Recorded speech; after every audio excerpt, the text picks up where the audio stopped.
He was a dashing young salesman on the fast track to success. He had a personality that most people tend to gravitate toward. A lot of women wanted to spend some time with him. But when police make a shocking discovery, they'll soon wonder if this playboy had been flirting with disaster. Everybody was crying. There was police everywhere. That was no secret that, Eric liked the ladies and the ladies liked Eric. It looked like a suicide, but there were others who believed it was murder. To uncover the truth, investigators will follow a twisted trail where first impressions can be deceiving and looks can kill. I couldn't understand what the guy was saying. It wasn't an argument. It just sounded urgent. She didn't really see who the person was that gave him the drugs. So this must have been someone he trusted, someone that had access to his apartment. Anger, jealousy, revenge, disrespect. The oldest motives in the book. This was not an accident, not an accidental discharge. This was an execution.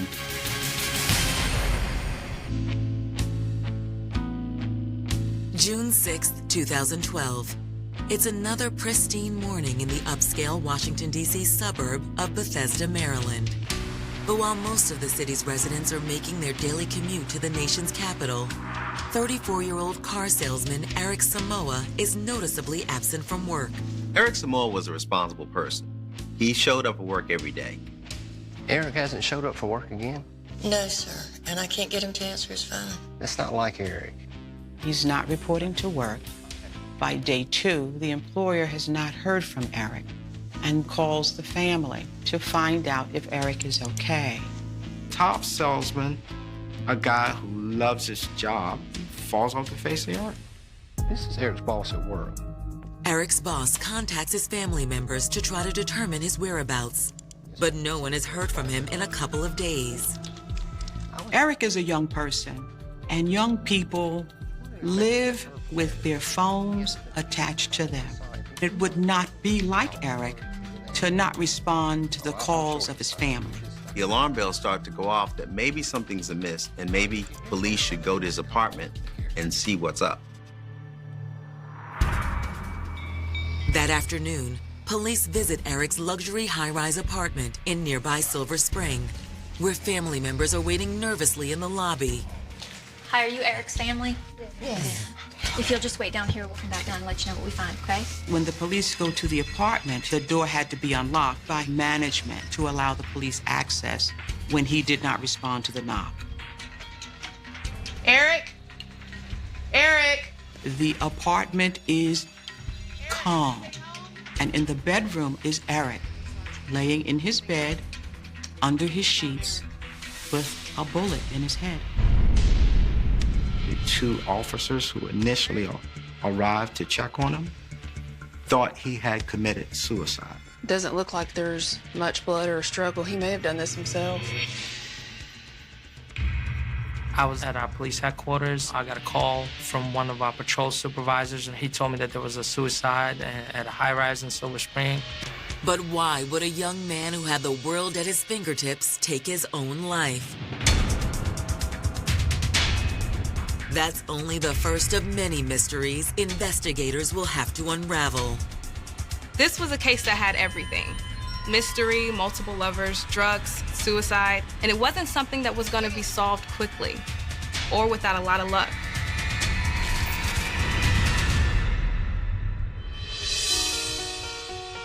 Born in 1977 to immigrants from Ghana and raised with his 4 siblings in Springfield, Virginia, Eric Samoa seemed destined for success from a young age.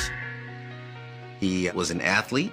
He was very charismatic, very smart, and very ambitious. He pretty much started out as a entrepreneur at a young age with his own lawn mowing service. When he graduated from high school, he went right into the auto sales business. He loved cars, and he loved selling cars, and he had a knack for it. Hey, how are you? How you doing? It didn't take long for Eric to rise to the top of his field. So I see you checking out one of our finest right here. He begins to work for a car dealership in Bethesda, specializing in high-end cars, Jaguars and Range Rovers. He becomes #1 at that particular dealership. He was very articulate, very personable, And people liked him. He had the it factor. I've been doing this long enough, I can look at a person and see what's right for them. Okay. This car is perfect for you. And it wasn't just on the showroom floor where Eric's charisma paid dividends. Sounds good. I would love to take it for a test drive. Oh, yeah? Eric Samoa was a tall, handsome fella. He was obviously well-liked by the ladies in his community. Good-looking guy, pleasing on the eye, warm smile. Yeah, he's a ladies' man. Some say he took a different woman home every night. Despite his playboy reputation, Eric was a family man at heart and was always on the lookout for that one true love.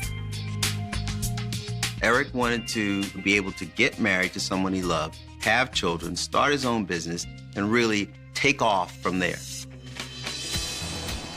Then, one day in 2011, a beautiful businesswoman was browsing the cars at the dealership and immediately caught Eric's eye. Hey, I'm Eric. I'm Denise. Hey, Denise. Can I help you with anything?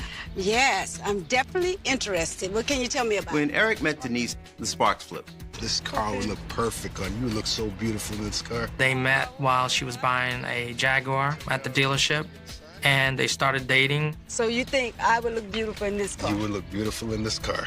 Okay, so this is you're the car. beautiful outside the car, but in the car.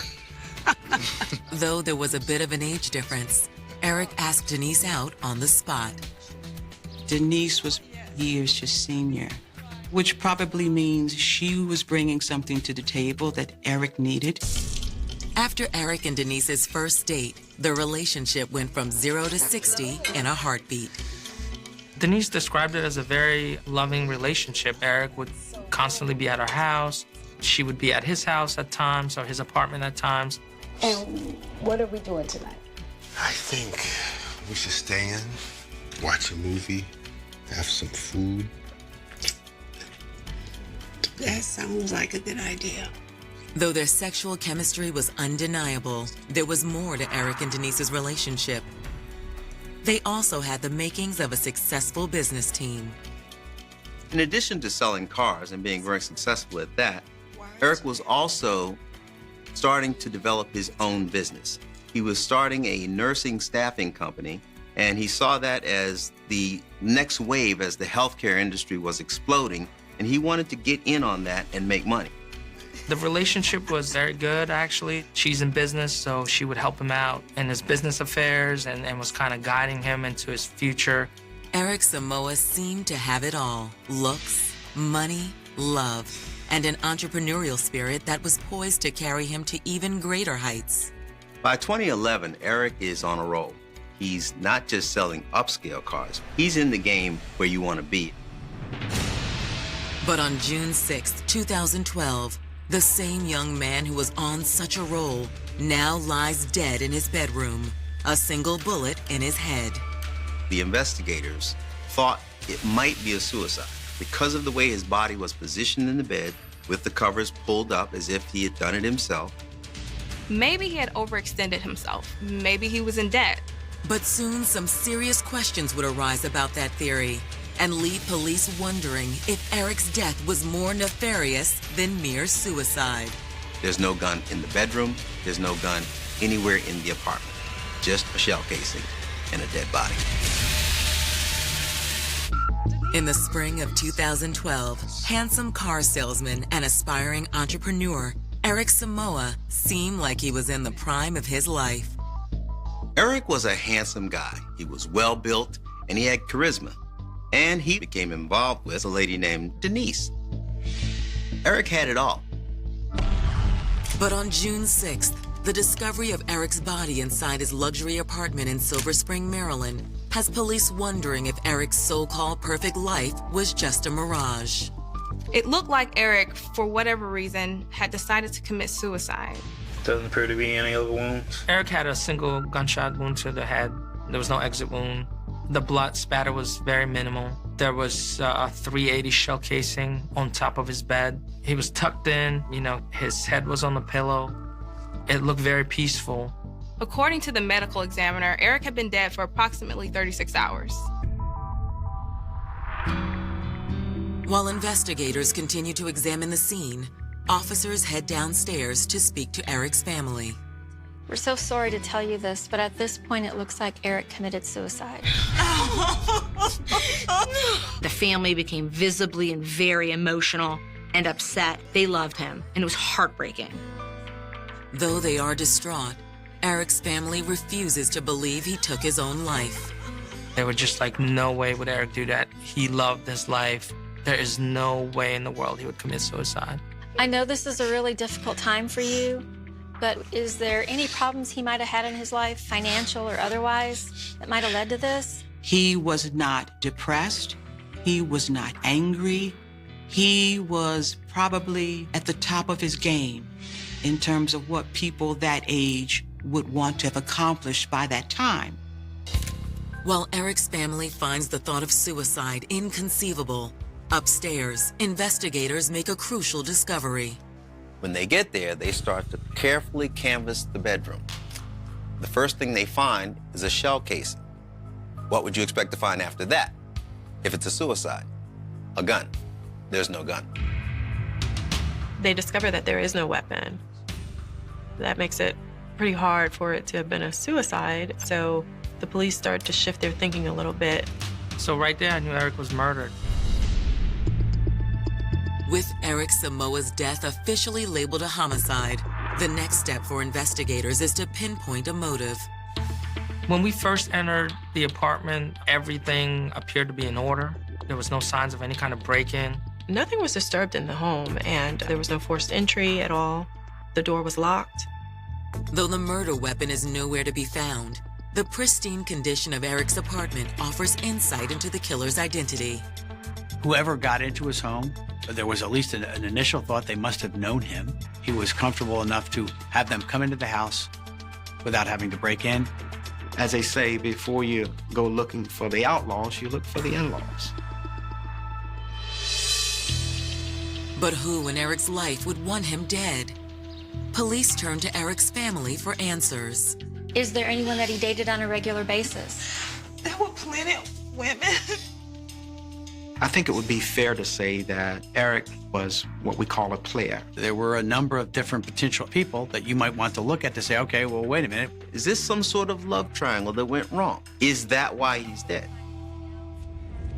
As they continue speaking to Eric's family, police realize there's one woman in Eric's life who would have been hurt the most by his alleged infidelity. There was this one, Denise. Denise. Now, Denise thought that she and Eric were exclusive. All this fooling around. You're my main woman. Main yeah, woman. I've seen other women Main like you. woman. She was the main girlfriend and a fine young lady who thought the relationship was going to continue, but that was starting to deteriorate. Now, I've had enough. Women in and out of this apartment like this is Grand Central Station or something. Eric and Denise went through a rocky period where I don't think he was willing to let go of some of his promiscuous lifestyle, and she just wasn't the type of woman to want to deal with that. Could Denise's frustration with Eric be a motive for murder? As investigators start to entertain that theory, a surprise discovery sends the case in a shocking new direction. They began to wonder, well, who is this person that he calls somewhat frequently with a Mississippi number?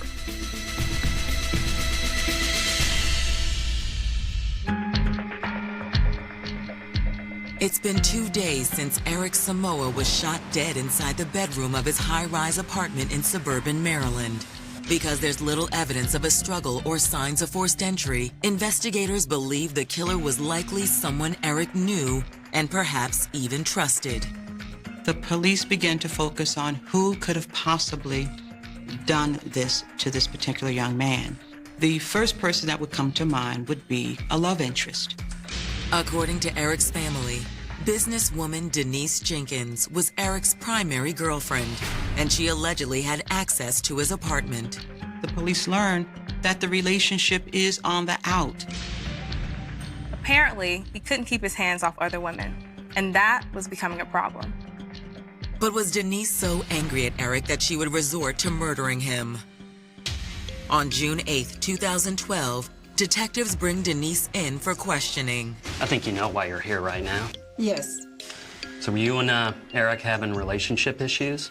According to Denise, she called Eric on the night of June 4th, just 48 hours before his body was discovered, for what she claims was a final goodbye. We just decided to part ways. We had nothing in common the night. She said they spoke on the phone around 2 o'clock in the morning, where they said their goodbyes. They were having a conversation about going their separate ways.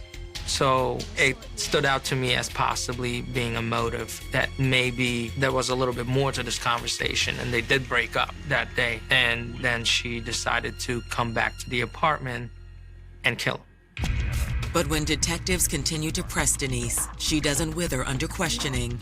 In fact, she asserts that her and Eric's problems weren't really rooted in infidelity.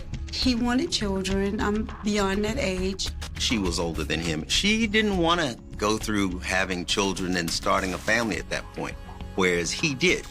So she cooperated with us fully. She let us have her phone. She seemed to be very concerned about Eric being murdered. She showed genuine feelings for Eric.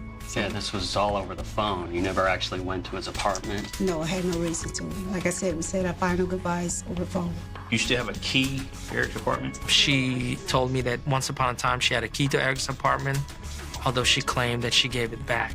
Denise was very forthcoming with the police. She met with them several times to be interviewed. She was interviewed at length. Her phone couldn't put her in the area. Ultimately, she wasn't the person that was responsible for this.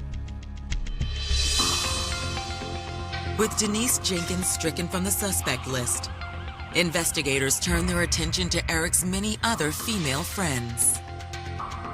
He had girls that he took out on Friday night, and Eric had girls that he took out on Saturday night. Detectives pull Eric's phone records, hoping to narrow down their suspect pool. They go through his phone records, and they see a series of phone numbers and texts that are associated with a Mississippi area code. They began to wonder, well, who is this person that he calls somewhat frequently with a Mississippi number? According to phone company records, the number is registered to a woman named Katrina Ben. A background check by police reveals that Katrina recently moved from Mississippi to the D.C. area. In fact, she lives in the same luxury apartment complex as Eric Samoa.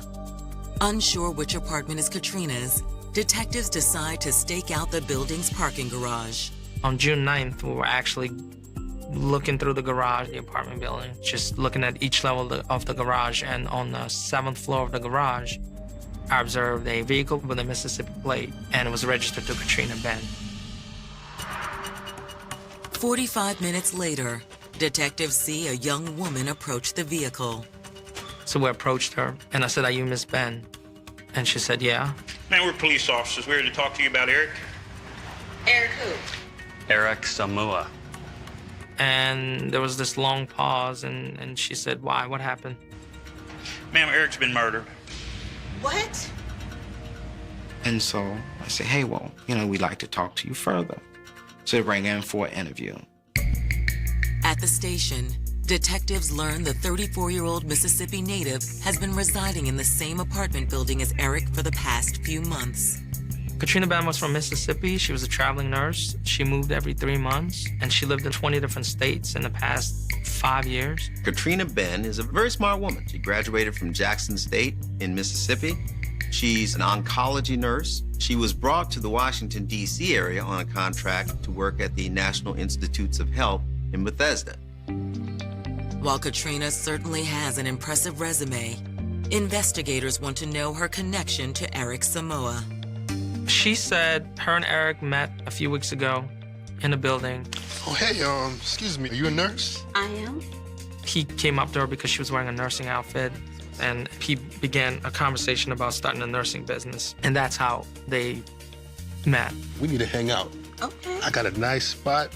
Oh, I would love that. They had, in essence, what would sometimes be termed as date night, in terms of sports running on maybe Sunday night or Monday night. They were both basketball fans, and at some point they started hanging out in each other's apartments, and their relationship became intimate. If that makes sense. Katrina's connection to Eric certainly makes her a person of interest, but detectives aren't sure she fits the profile of a killer. She's a professional woman. She's bright. She's educated. She carries herself in almost a very formal, very serious way. Katrina's very composed when she talks to the detectives, and she's a professional lady. She doesn't seem to be suspicious per se. While Katrina's demeanor seems convincing, police don't stop there. Do you own a gun? No. Have you ever fired a gun? No. They start asking her questions about whether or not she owned a gun. I've asked her at that point whether she's ever owned any guns or ever fired a gun, and the answer to both questions was no. And her tone was as if she was almost offended by that question. Still, the most important question is the one detectives ask Katrina next. They want to know when Katrina last saw Eric. What Katrina says will have police pondering a new, far more menacing motive behind Eric Samoa's death. He was involved with some dark characters, people who operated in the illegal drug trade in and around Silver Spring. I kind of understand what the guy was saying. It wasn't an argument. It just sounded urgent. 3 days after Eric Samoa was found shot to death inside his upscale Silver Spring apartment, investigators are trying to determine if his neighbor-turned-lover, Katrina Ben, had anything to do with his death. Katrina was the girl Eric would call every now and then, 10 o'clock, 11 o'clock at night. Sometimes she'd stay over. But after speaking with Katrina, investigators have a hard time believing she committed any crime. What they want to know now is if she has any insight into who might want Eric dead. She starts to give this incredible story of how the night that he was killed, that she actually spent some time with him. Katrina said a little after 9 o'clock on Monday, June 4th, she went down to Eric's apartment to watch an NBA game. They were watching a basketball game, and at some point, Eric said, I want to get some weed. So, a few minutes passed by, and he calls somebody else. This person is either Will or Whip. I don't know. It sounded like he was saying Will at first. Katrina said that she doesn't smoke weed, she's a nurse, but he said, it's just down the street. Why don't we go? It's not a big deal. According to Katrina, she went with him as they drove to a neighborhood to purchase weed from a man that she said she didn't know. Katrina says that Eric finalized the deal on his cell phone while slowly pulling his car over on a dimly lit side street. I'm looking at him, we're talking about something. Before I can even turn and see who's getting in the car, the back door opens. What's up, man? What's up, man? You got it? Mm-hmm. So the guy gets in the car, and it was real quick. The whole deal, whatever they did. Eric had money. He gave him the money. Woo! Hindu Kush, baby. Really? Can we just go? Katrina says the drug purchase went off without a hitch. However, her and Eric's night didn't end there. Back at his apartment, they relaxed, they made love. She eventually says she woke up and heard some commotion. I came over here and I expect for you to have my money. So when I woke up to him talking to somebody. And it was a guy. She was looking through the door into the living room, and she said she observed what she believed to be the same guy, this drug dealer, that was now in Eric's apartment. I think he owed him money because he was saying, I have to go to the ATM. I'll go in a minute. And I kind of understand what the guy was saying. It wasn't an argument. It just sounded urgent. Katrina says that at that point, she went back to bed. But she was so unnerved by the exchange she witnessed, she couldn't fall back asleep. And after a couple more hours, decided it was time to leave. Around 5:30 a.m., she got up, got dressed, went back to her apartment. When she left, Eric was in the bedroom, and the drug dealer was in the living room. And he, in essence, almost pushed her out of the door when he tried to close it behind her. Well, good night. Yeah, whatever. That's the last time she saw him. For investigators, Katrina's story is eye-opening. But is it the truth? She admits being in his apartment. She admits that she left, but she says, look, but as I'm leaving, I noticed there's somebody else in the apartment. They do background on her. They're looking at her. There's nothing that screams she's lying. So we concentrated on this drug dealer. What detectives had was a vague description of this guy, and Katrina believed his name to be Will or Whip. Detectives pour through Eric's phone records a second time. And the same number keeps popping up the morning of the murder. And sure enough, they find something. The guy that Katrina mentioned? Phone records lead them to a man named William. William Watts, to be precise. Could this be the same Will that Katrina alleged was in Eric's apartment in the early morning hours of June 5th? That's what detectives intend to find out. We set up surveillance on his residence. He was seen leaving in his car. He was followed to a neighboring county where he basically was involved in the drug deal of a large quantity of marijuana. And at that point, he was arrested for that drug deal. William is taken to the Montgomery County Sheriff's Department, where Detective Rubin interviews him. I interviewed him about Eric. And initially, he denied even knowing Eric, selling to Eric, and not even knowing what this is about. I don't know anybody named Eric. Give it up, William. We know you sell to him. At some point, he basically confessed to selling Eric a little bit of marijuana that night. I saw him with some lady I'd never seen before. Did you go to his apartment that night? Man, I don't even know where he lives. William Watts is adamant he had nothing to do with Eric's murder, but investigators aren't so sure. They obtain a search warrant for William's apartment 24 hours later and make a shocking discovery inside.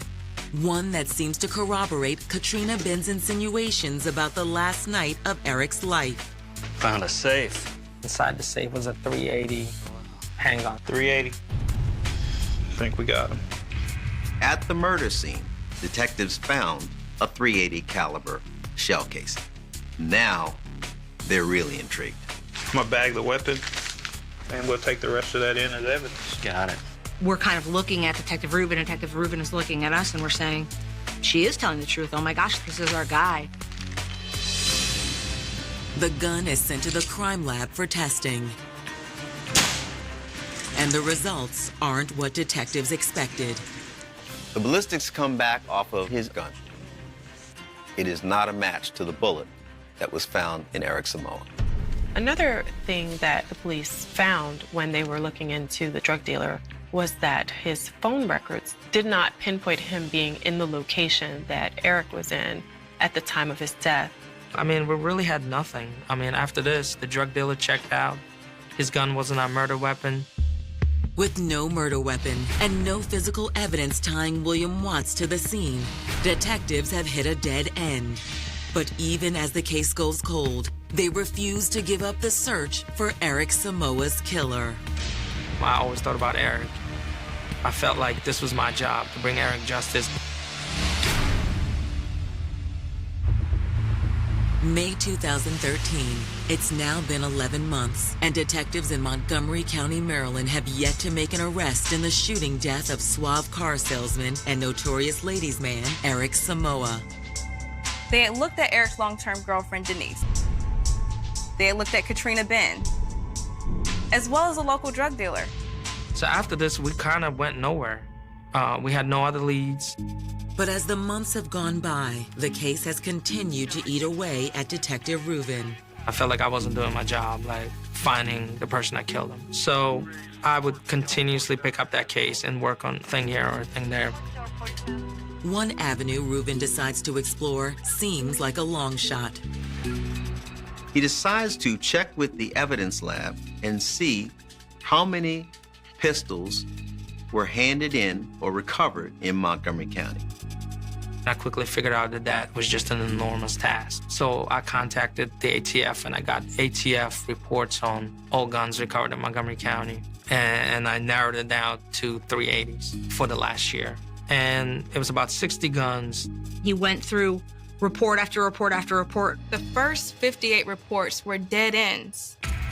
But on the second to last report, Detective Rubin strikes gold. It was a handgun that was recovered on the side of 495, which is the Washington Beltway. It was within 1.5 mile of Eric's residence. It was recovered the day after we recovered Eric's body. The gun was evidently turned in by a tourist traveling on 495. And they're in rush hour traffic, it's bumper to bumper. and he's driving along left side of the roadway, and he sees the remnants of a gun. Now, the handgun, this .380, is partially disassembled, but the serial numbers are there. When Detective Reuben runs the serial number, he's stunned. The original purchaser of that gun was from Mississippi. So that all kinds of alarm bells went in my head. I knew Katrina was from Mississippi. Though the gun wasn't able to be linked to Eric Samoa's sometimes girlfriend, Katrina Ben, Detective Reuben and his team believe it's more than just a coincidence.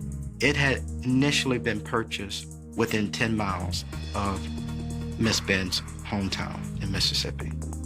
Detective Reuben flies out to Mississippi, and he goes to the initial purchaser of the gun. And that person said, well, yeah, I purchased the gun, but then I sold it to this pawn shop. Even though I'm a police officer, I still had misconceptions on how easy or hard it is to track guns, but it wasn't easy at all. It had been purchased and resold 5 times at various pawn shops in Mississippi. So I had to go to each individual and basically talk him into telling me about what happened to the gun. And as they're tracking these people down, trying to get them to cooperate, say, hey, look, you're not in trouble. We're just trying to get to the bottom of who was the final owner of this gun. The pawn shop where the gun was purchased for the 5th and final time is in the tiny town of Columbia, Mississippi. Hey, how are you? Pretty good. How can I help you? My name's Detective Reuben, and I'm trying to track down a gun that was purchased here a while back. That place looked like a shack. You mind if I look at your records? Yeah, I don't mind at all. Some pawn shops or gun stores had computerized records. These guys did everything by hand, and they were very helpful. But all their records were in the back of the shed. There may not be much left. The rats have been chewing on them. Lead the way. Sure. They basically said good luck finding those records because half of them were eaten by rats. This is what I've got. With half the records missing and the other half damaged by rodents, Detective Reuben has his work cut out for him. They decided to pack them all up, and they shipped them to the ATF. I went back home with nothing. I was thinking that we'll never find those records.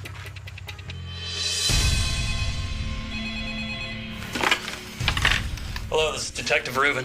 A week passes. Finally, on June 12th, 2013, Detective Reuben gets a call from agents with the ATF.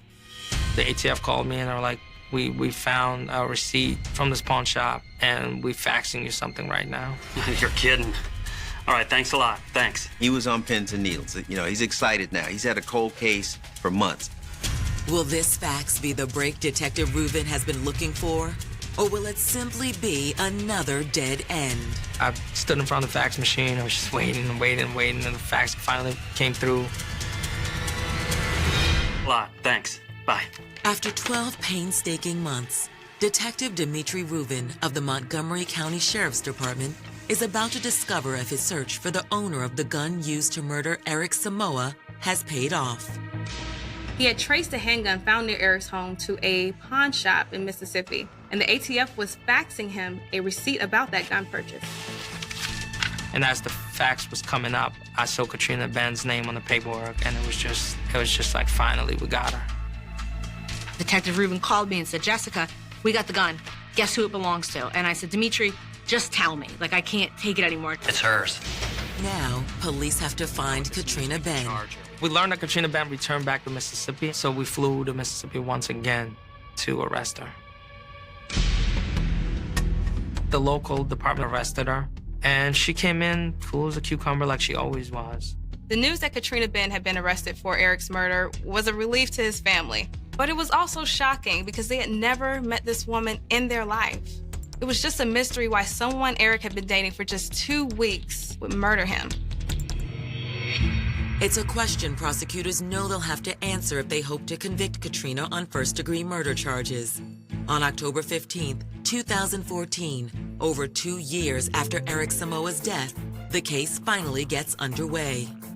Motive was one of the hardest pieces for us. How are you going to convince a jury that a woman who has Katrina Ben's background, absence of criminal history, professional, attractive young woman, why in the world would she be driven and be willing to do this?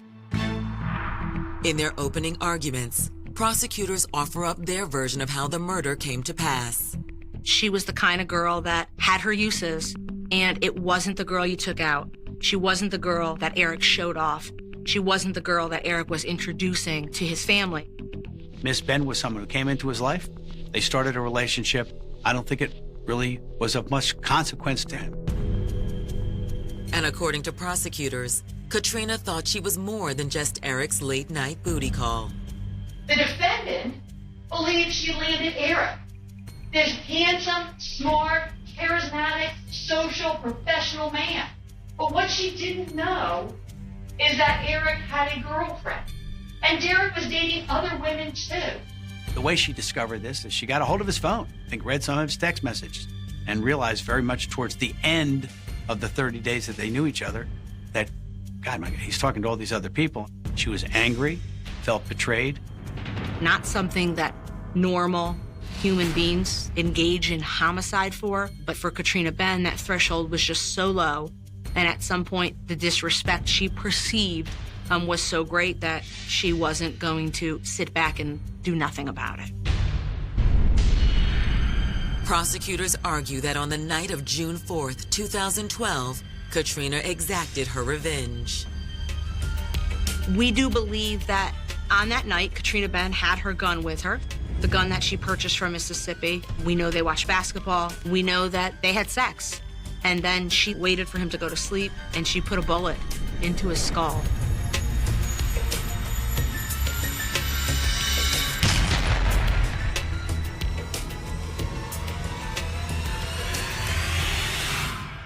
One shot, point blank range into Eric's head. This was an execution. After laying out their theory of what happened, prosecutors introduced a mountain of physical and circumstantial evidence to support it. They had evidence that Katrina Ben did in fact own a .380 caliber handgun, and that she had in fact been in his apartment the night he was killed, and she was being deceptive in her statements to police. But when it's time to present their case, the defense paints an entirely different picture of Katrina Ben. Eric Samoa's death is awful and it's tragic. But Katrina Ben is not the right person. She did not kill Eric Samoa. Their argument was that Katrina was neither jealous nor obsessive. She was in fact a very independent woman who was not looking for a long-term boyfriend. Katrina's defense team also raises the possibility that their client wasn't the only woman with access to Eric's apartment. Eric had multiple girlfriends, other people who could get into his apartment, and he was proven to interact with at least one drug dealer. On October 22, 2014, after a week of testimony, both sides rest their case. The jury needs just 6 hours to return with their verdict. Katrina was convicted of first-degree murder with the use of a handgun in the commission of a felony. And her sentence was life in prison without the possibility of parole, plus 20 years. Though the verdict and sentence is a victory for Eric's family, their celebration is muted. I think convictions in murder cases are rather hollow for the victims' families. They may be satisfied that the person's held responsible, but their days go on, and the person they loved is no longer with them. Adding insult to the Samoa family's injury is the bizarre statement Katrina makes at her sentencing hearing. Katrina Ben actually stood up and gave some sort of a attempt at eulogizing Eric, as if she really was far removed from why he was dead and why they were all in the courtroom that day. While Katrina's self-serving statement is a bitter pill to swallow, it doesn't change the fact that she'll spend the rest of her life in prison. She's going to be in there for a long time, and she's going to have to think about what she did and why. I think he paid an ultimate price for whatever he created in her mind's eye about the nature of the relationship. That was simply not what he was involved in. She was in a much different relationship than him. Rain on the Manhattan pavement doesn't clean the city. It only makes the grease shine brighter under the neon lights of 42nd Street. It was November 14th, 1994. A Monday morning that began like any other in the brutal, fast-moving heart of New York City, where millions of lives cross paths every single hour without ever really touch. People walked fast, collar buttons pulled tight against a freezing eastern wind, carrying paper cups of cheap black coffee, eager to disappear into the gray concrete skyscrapers that form the walls of the financial capital of the world. But inside a high-end, classic brownstone apartment on the Upper East Side, just blocks away from Central Park where the leaves were rotting in damp, heavy piles, time had come to a violent, absolute halt. Her name was Clara Vance. She was 27 years old, a brilliant, fiercely independent paralegal working for one of the most prestigious commercial law firms in Wall Street's sprawling empire. Clara wasn't someone who drifted through life. She was meticulously organized, punctual to a fault, a woman whose entire existence was mapped out in color-coded files, strict appointment calendars, and small, leather-bound notebooks she carried everywhere. So when 8 o'clock came and went, and Clara failed to answer her private office phone line, her supervisor didn't just assume she was stuck in the subway gridlock. By 10 in the morning, the silence was deafening. By noon, the landlord was summoned with a heavy set of brass master keys. And by 1 o'clock that afternoon, the quiet residential street was entirely choked with the flashing red and blue lights of the New York City Police Department, siren echoes bouncing off the high brick walls, cutting through the dull hum of the autumn rain. When the detectives first stepped across the threshold into apartment 4B, the air hit them like a physical blow, heavy, metallic, and cold.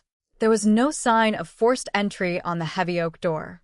The deadbolt had been disengaged from the inside, or perhaps unlocked by someone who held a key, or better yet, someone Clara trusted enough to let through the door late on a Sunday night. Inside, the lights were off, save for the soft, amber glow of a street lamp bleeding through the drawn velvet curtains. The apartment was stripped of its warmth, transformed instantly into a cold crime scene preserved in amber. Clara's body was found in the center of her small living room, lying face down on the faded Persian rug, surrounded by the horrifying violence of her final moments. The initial visual evidence was chilling in its precise, calculated brutality. There were clear signs of a short, desperate struggle: an overturned side table, a shattered porcelain lamp, a spilled glass of red wine that had seeped deep into the floorboards, drying into a dark, rust-colored stain. But the manner of her death pointed to something far more sinister than a simple robbery gone wrong. Clara had been strangled with a high-grade, ultra-thin industrial wire, a tool not found in an ordinary household, a weapon chosen for efficiency, silence, and absolute lethality. Her gold jewelry remained untouched on her wrists and neck. Her leather wallet sat completely unmolested on the hallway counter, stuffed with crisp green bills and high-limit credit cards. The killer hadn't come for money. The killer hadn't come for cheap physical loot. This was a targeted execution, carried out with a terrifying level of clinical calm right in the middle of a crowded Manhattan neighborhood. Lead detectives spent the first 48 hours combing through every square inch of the apartment under the harsh, white glare of forensic spotlights. Fingerprint powder covered the door frames, the light switches, and the window sills like dark ash. Dusting yielded almost nothing. The killer had worn gloves, leaving behind only smudges and the haunting absence of physical evidence. No foreign DNA could be isolated using the primitive forensic technology available in the mid-1990s. The room had been swept with professional discipline. Yet, as investigators meticulously cataloged the contents of Clara's life, they quickly realized that the key to understanding her death didn't lie in the empty rooms, but in the paper trail she left behind. Clara Vance was a keeper of secrets, but more importantly, she was a keeper of records. Friends described her as sharp, perceptive, and deeply skeptical of the powerful corporate figures who frequented the law firm where she worked. She was privy to non-disclosure agreements, secret offshore accounts, and aggressive corporate takeovers worth hundreds of millions of dollars. In the days leading up to her murder, colleagues recalled her acting visibly anxious, glancing over her shoulder near the subway entrances, double-checking her locks, and working late into the night behind closed office doors. She was onto something big, something dangerous enough to make an invisible predator step out of the shadows and silence her permanently. The press caught wind of the story within hours. Headlines splashed across the front pages of the local tabloids the following morning. Upper East Side shocker. Law firm paralegal murdered in her own home. The silent killer of 1994.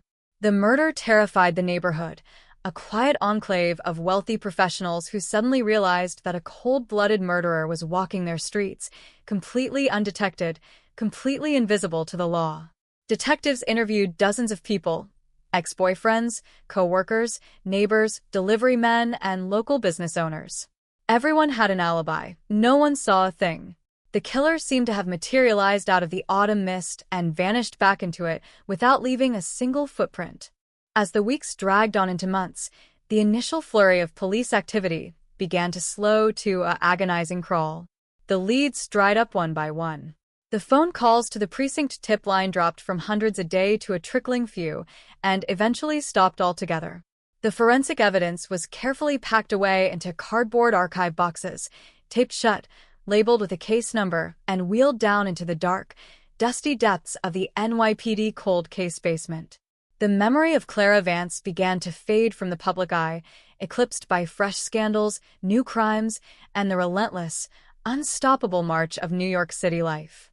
For 30 long years, the murder of Clara Vance remained a ghost story told in whispers among veteran detectives, a classic, unsolvable cold case where a young woman's life was erased, leaving behind an empty room, a cold trail, and a family broken by 3 decades of unanswered questions. But secrets in New York City rarely stay buried forever. Hidden deep within the original evidence boxes, tucked inside a heavy, bound document folder that had been overlooked for 30 years, lay a tiny, overlooked piece of paper that was about to blow the dust off this forgotten murder and ignite a sensational wave of shockwaves through the highest corridors of American power. The cold reality of an unsolved murder is that time works as an ally to the killer. With every passing day, blood degrades, footprints wash away, memories cloud over, and witnesses move across state lines or take their secrets to the grave. By the spring of 1995, the murder room in apartment 4B on the Upper East Side had already been repainted, recarpeted, and rented out to a young stockbroker who knew nothing about the wire that had ended Clara Vance's life on the rug beneath his feet. To the legal establishment on Wall Street, Clara was quickly reduced to a tragic footnote, a cautionary tale whispered in office hallways about working late into the night and taking the subway after dark. But inside the Manhattan Homicide Division, her case file remained a heavy, dark shadow sitting on a shelf, stubbornly refusing to close. The original lead detectives on the case, Detective Frank Miller and his partner, Detective Ray Santos, had spent every waking hour of that first winter chasing ghosts. Miller was a hardened 30-year veteran with bloodshot eyes and a heavy trench coat, a man who measured his life by the cases he solved and carried the unsolved ones like physical scars. Santos was younger, analytical, meticulous with paper trails, believing that every human action left a readable trace if you looked closely enough. In those early months, the two detectives worked until their eyes burned under the flickering fluorescent lights of the precinct, interrogating everyone from the high-powered senior partners at Clara's law firm, Sterling, Vance, and Croft, to the low-level couriers who delivered courier envelopes across town. The law firm itself was a fortress of glass, brass, and absolute ironclad confidentiality. Sterling, Vance, and Croft occupied 6 full floors of a gleaming glass skyscraper overlooking the East River, managing mergers, acquisitions, and restructuring deals for the country's most aggressive corporate raiders, venture capitalists, and political heavyweights. To step inside their lobby was to enter a realm where money spoke in low, refined tones, and where secrets were protected with the same intensity as sovereign gold reserves. When Miller and Santos first walked into the corporate office with subpoenas in hand, they were met not with hostility, but with something far more effective, polite, seamless, brick wall resistance draped in tailored 3-piece suits. The firm's managing partners expressed deep, performative grief over Clara's passing. They remembered her as a brilliant paralegal, an asset to the firm, a quiet girl who kept her head down and did her work without complaint. They offered a $50,000 reward for information leading to the arrest of her killer, plastered her face across internal memo boards, and assured the police of their total, unconditional cooperation. Yet, whenever Miller asked to inspect the specific corporate files Clara had been working on in the days before her death, the doors snapped shut. Proprietary client information, they argued, strict attorney-client privilege, ongoing multi-billion-dollar corporate transactions that could trigger a stock market panic if exposed to the press. Every document requested by the police was scrutinized by a battalion of corporate attorneys, heavily redacted with thick black marker, or delayed through endless legal motions in federal court.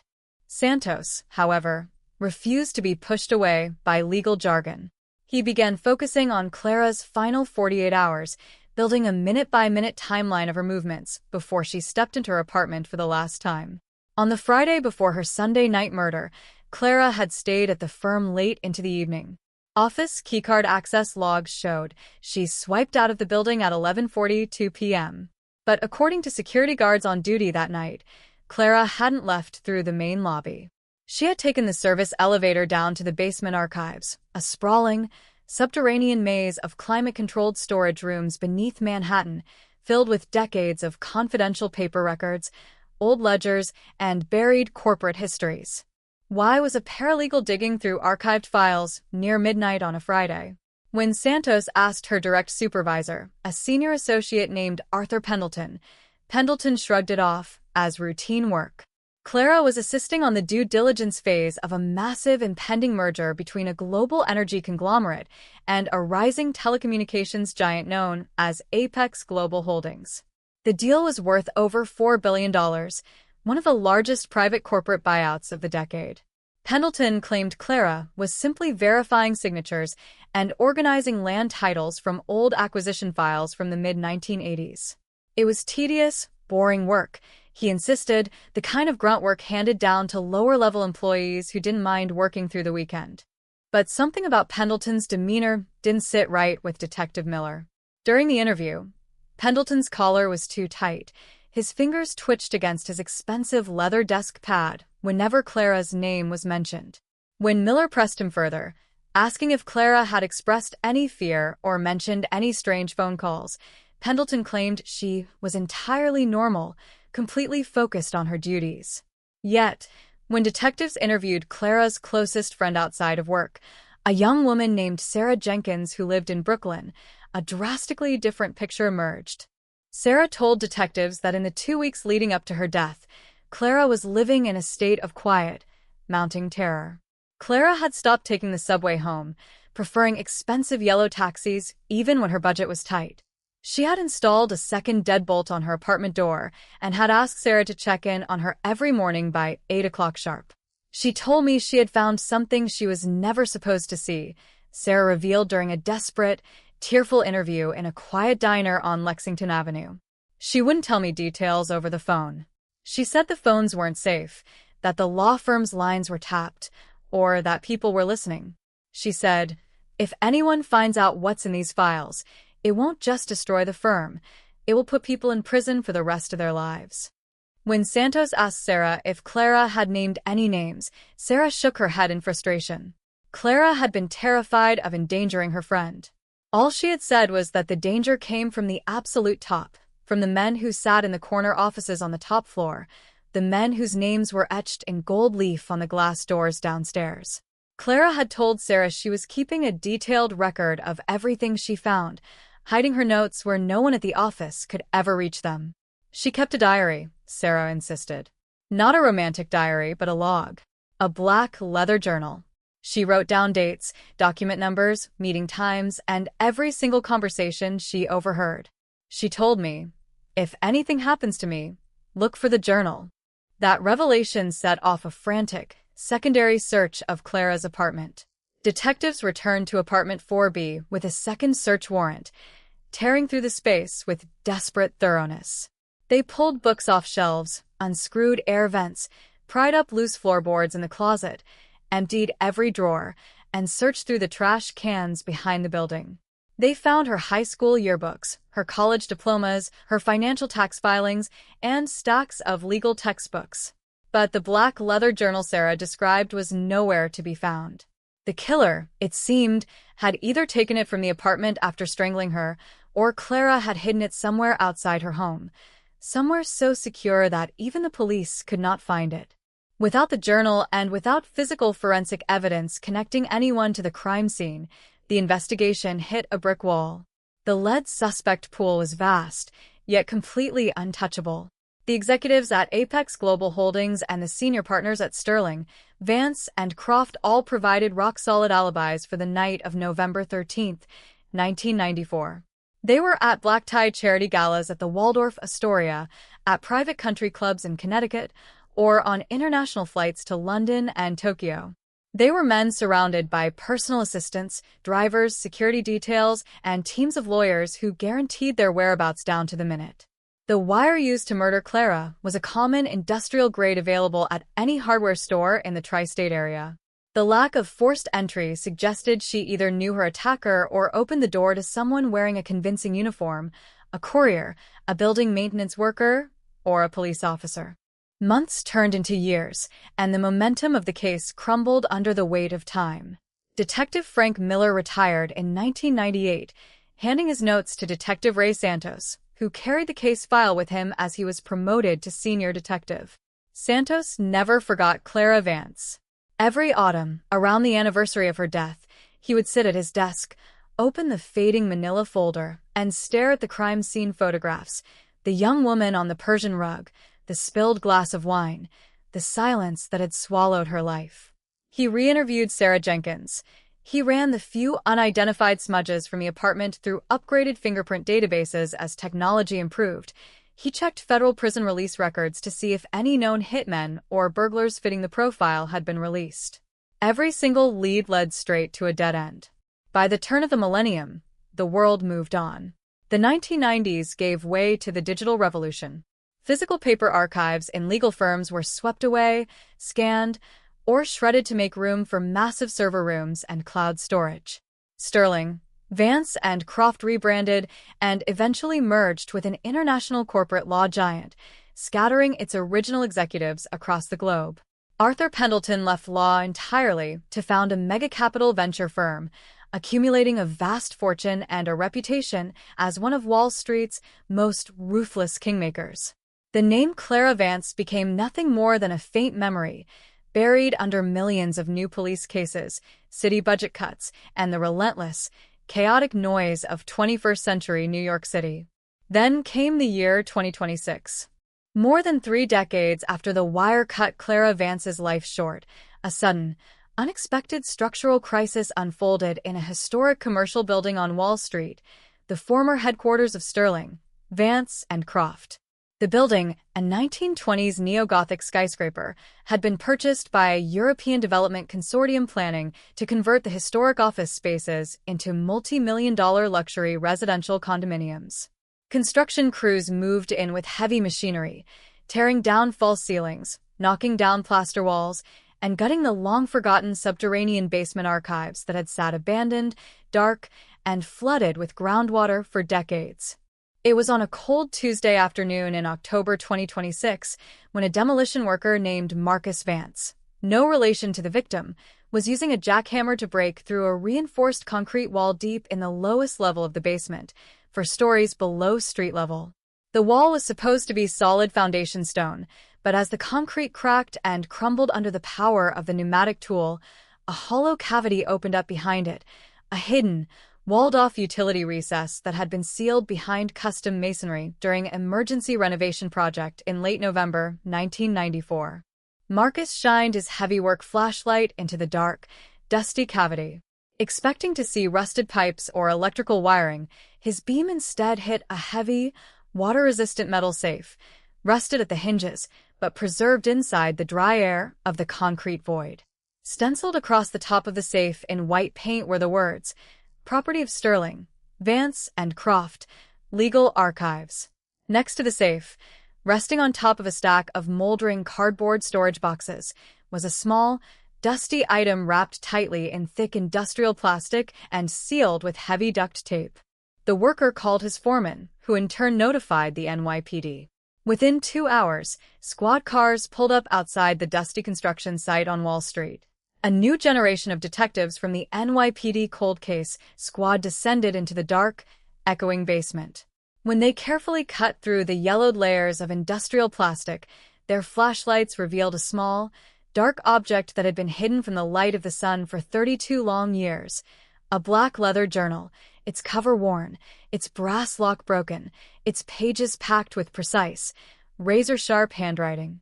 The name written on the inner cover in faded blue ink was unmistakable. Clara Vance, Confidential Personal Records, 1994. Word traveled instantly up the chain of command to the chief of detectives. The discovery of the journal was not just a dramatic breakthrough, it was a ghost returning from the grave to deliver a delayed verdict. The cold case file was pulled from the digital archives and placed on the desk of Detective Elena Rodriguez, a sharp, brilliant investigator who specialized in historical homicide cases using cutting-edge modern forensics and digital reconstruction.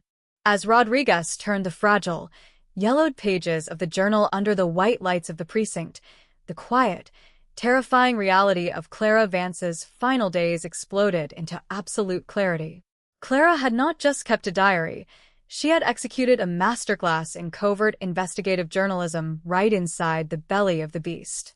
Every page was filled with meticulous details, precise dates, exact times, bank account numbers registered in the Cayman Islands and Liechtenstein, internal wire transfer routing codes, and verbatim transcripts of private phone calls she had listened in on using the law firm's switchboard. The entries revealed a terrifying web of systemic corporate corruption, offshore money laundering, and illegal insider trading totaling over $600 million. But as Rodriguez reached the final pages of the diary, written in the frantic, trembling hand of a woman who knew she was running out of time, the entries shifted from financial ledgers to absolute, direct exposure of the man who ruled the corporate empire from the top floor. The entry for November 11th, 1994, just 48 hours before Clara's murder, read like a death warrant signed in ink. 10:15 p.m. I found the master ledger in the sub-basement archive vault. It isn't just financial fraud. It's a systemic slush fund used to silence regulators, buy off state officials, and cover up human casualties linked to toxic dumping overseas. The entire scheme is directed, controlled, and executed by one man. He caught me outside the archive room tonight. He didn't yell. He just smiled, looked at my ID badge, and said, "You're a very smart girl, Clara. But smart girls know when to forget what they've seen." He knows I have the ledger. I saw the look in his eyes. He isn't going to buy my silence. He's going to kill me. If I am found dead, do not look at the streets. Do not look at strangers. Look directly at the executive suite. Look at Richard Sterling. He is the one. The room inside the cold case precinct went dead silent. Richard Sterling was not just a name from an old police file. In 2026, Richard Sterling was an icon of global finance, a billionaire philanthropist, a former advisor to federal treasury departments, and the chairman emeritus of Sterling Capital Global, one of the most powerful private equity firms on earth. He was 81 years old, living in a fortress-like penthouse overlooking Central Park, surrounded by elite private security guards, high-priced legal defense teams, and deep political connections that reached the highest levels of government. The diary was an explosive piece of evidence, but on its own, 32 years later, a dead woman's diary entry would not be enough to secure a conviction against a billionaire in a court of law. High-powered defense lawyers would claim the diary was a fabrication, a lunatic's delusion, or an inadmissible piece of hearsay that couldn't be cross-examined. The detectives needed physical, irrefutable, scientific proof that connected Richard Sterling directly to the scene of the crime on the night of November 13, 1994. That was when Detective Rodriguez turned her attention back to the original physical evidence boxes that had sat in the cold case basement for 3 decades.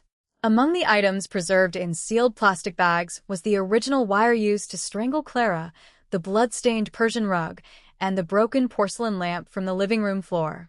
In 1994, forensic science could only analyze large, fresh bloodstains or distinct fingerprints. But in 2026, the world of forensic science had undergone a quiet revolution with the development of ultrasensory touch DNA extraction and advanced epigenetic sequencing. Forensic technicians took the industrial wire that had been preserved in evidence bag 4B, 1094. Using state-of-the-art microvacuum techniques and specialized enzymatic wash solutions, they swept the metallic surface of the wire for skin cells, microscopic debris left behind by the killer's hands when he pulled the wire taut 32 years earlier. In 1994, those invisible skin cells were completely undetectable. In 2026, they were a gold mine. Within 72 hours, the State Forensic Laboratory generated a complete, high-resolution 24-locus STR DNA profile from the touch evidence on the wire. The DNA did not belong to Clara Vance. It belonged to an unidentified male. Detective Rodriguez didn't need to guess whose DNA it was. Armed with a secret federal grand jury warrant signed by a state judge, detectives obtained a confidential court order to retrieve a discarded coffee cup used by Richard Sterling during a high-society charity breakfast at the Plaza Hotel 2 days later. The cup was rushed to the lab under heavy police escort. Technicians extracted the DNA from the rim of the paper cup and ran it through the comparative sequencing software. The computer screen flashed bright green. The match was absolute, 99.9999% statistical probability. The microscopic skin cells left on the wire that cut Clara Vance's life short in November 1994 belonged to Richard Sterling. What followed was a swift, calculated, and devastating operation designed to prevent the billionaire from fleeing the country on his private jet.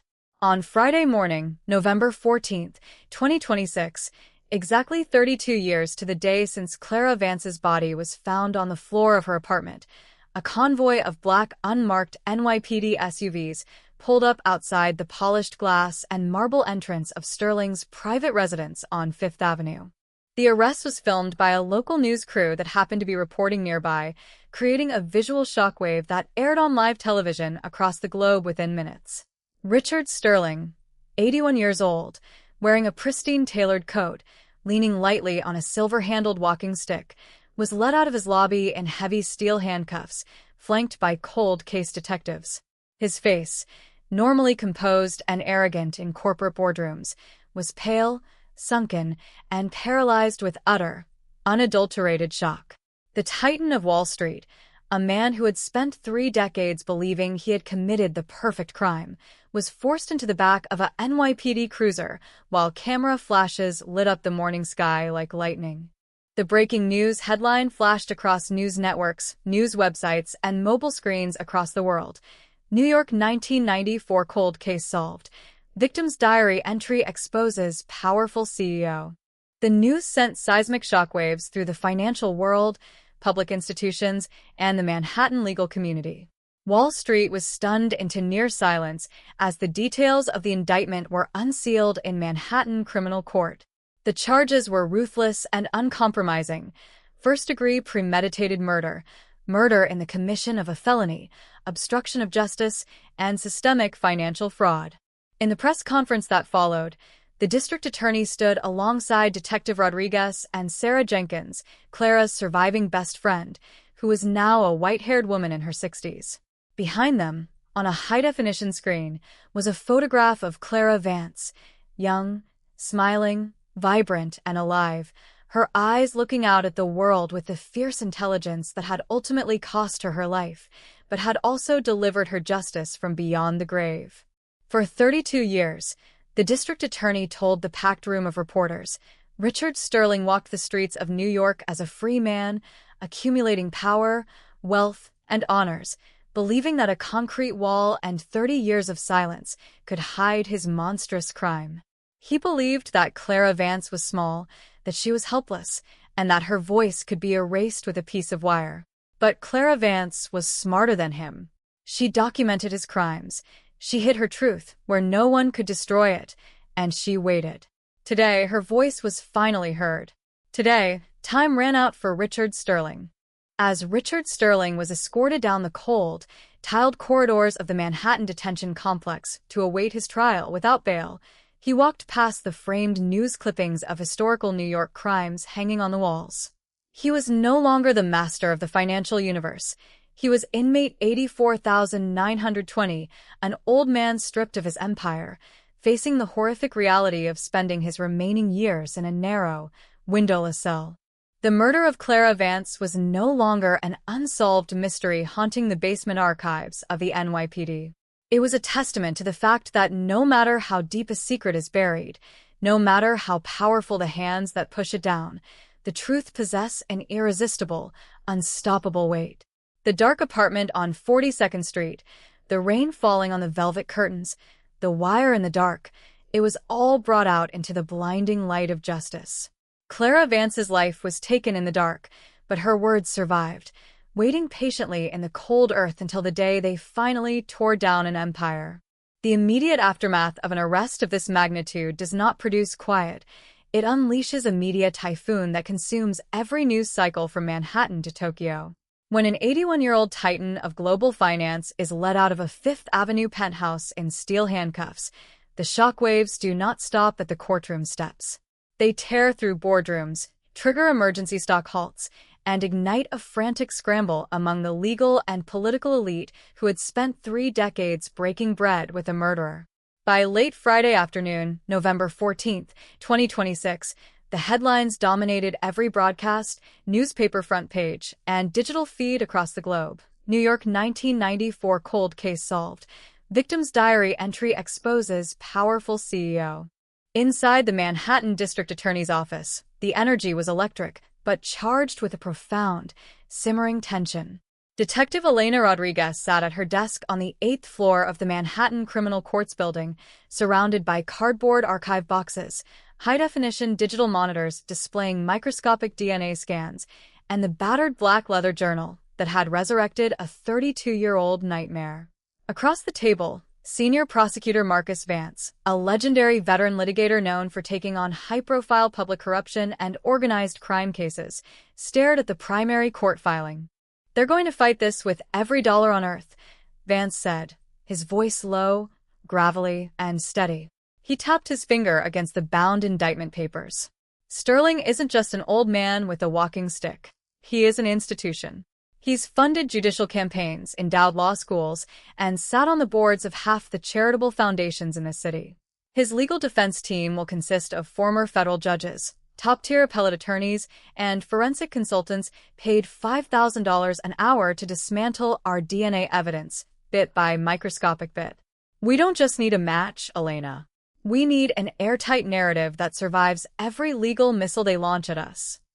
Rodriguez nodded, her eyes fixed on the yellow diary page dated November 11, 1994. "The DNA on the wire gives us his presence on the murder weapon. The journal gives us his motive, his words, and his timeline. But what we need now is the missing bridge, the mechanics of how he pulled off the ultimate invisible assassination in the middle of an Upper East Side autumn night without a single witness seeing him walk through that front door." To understand how Richard Sterling thought he had committed the perfect murder, Rodriguez and her investigative team had to plunge backward into the hyper-competitive, shark-infested waters of Wall Street in the mid-1990s. In 1994, Sterling was at the absolute peak of his terrifying power. He was 50 years old, imposing, charismatic, and relentlessly ambitious, operating as the founder and managing partner of Sterling, Vance, and Croft. He was known in corporate financial circles as the architect, a man who didn't just invest in companies, but stripped them down, reshaped them, and engineered massive cross-border corporate transactions that shifted tens of billions of dollars across international borders. Among his grandest projects was the 1994 buyout and merger of Apex Global Holdings. To the public and federal financial regulators, the $4 billion deal was a triumph of American free market capitalism. But behind closed doors, hidden within off-balance sheet ledger books and shell corporations registered in the tax havens of the Caribbean, the merger was a massive, illegal shell game designed to conceal a catastrophic $300 million insolvency crisis within Sterling's own firm. If the true financial state of the firm had been exposed to the Securities and Exchange Commission, Sterling, Vance, and Croft would have collapsed overnight, triggering criminal indictments, federal asset seizures, and the absolute destruction of Richard Sterling's personal fortune and reputation. Enter Clara Vance. Clara had not been hired to be an investigator. She had been hired as a high-level paralegal to manage the mountain of tedious, routine documentation required for federal regulatory filings. But Clara possessed an extraordinary, dangerous asset, an uncompromising moral compass paired with an uncanny, near-photographic memory for complex financial records. Late one night in early November 1994, while searching through paper archives in the sub-basement storage vaults beneath Wall Street to verify property deeds, Clara stumbled upon a series of duplicate accounting ledgers stamped with the private emblem of a shadowy offshore holding firm called Aegis Holdings LLC. As she cross-referenced the transaction codes in those ledgers with internal wire transfer logs, Clara unlocked the master key to Sterling's grand deception. Aegis Holdings was a fictitious corporate vehicle used by Sterling to siphon hundreds of millions of dollars out of client trust accounts to cover massive, illegal trading losses incurred in foreign currency markets. More terrifyingly, the records revealed that Sterling had been paying off state auditors and corporate compliance officials for over 5 years to keep the paper trail clean. When Clara realized the scale of the corruption, she didn't run to her superiors. She realized immediately that her superiors were the ones directing the fraud. She began keeping her black leather journal, writing down every detail in precise, microscopic script, documenting account numbers, date stamps, and names. But on Friday night, November 11th, 1994, just 48 hours before her life was stolen from her, she made a fatal mistake. She stayed too late in the basement archive room. According to the diary entry recovered 32 years later, Richard Sterling had walked into the subterranean vault unannounced to retrieve a private file. He found Clara standing near the open safe, holding the master ledger of Aegis Holdings in her hands. The diary entry described that horrifying confrontation with chilling clarity. He didn't raise his voice. He didn't slam doors. He walked up to my desk, picked up my official firm ID badge hanging around my neck, looked at my name, and then looked into my eyes. His expression was completely empty.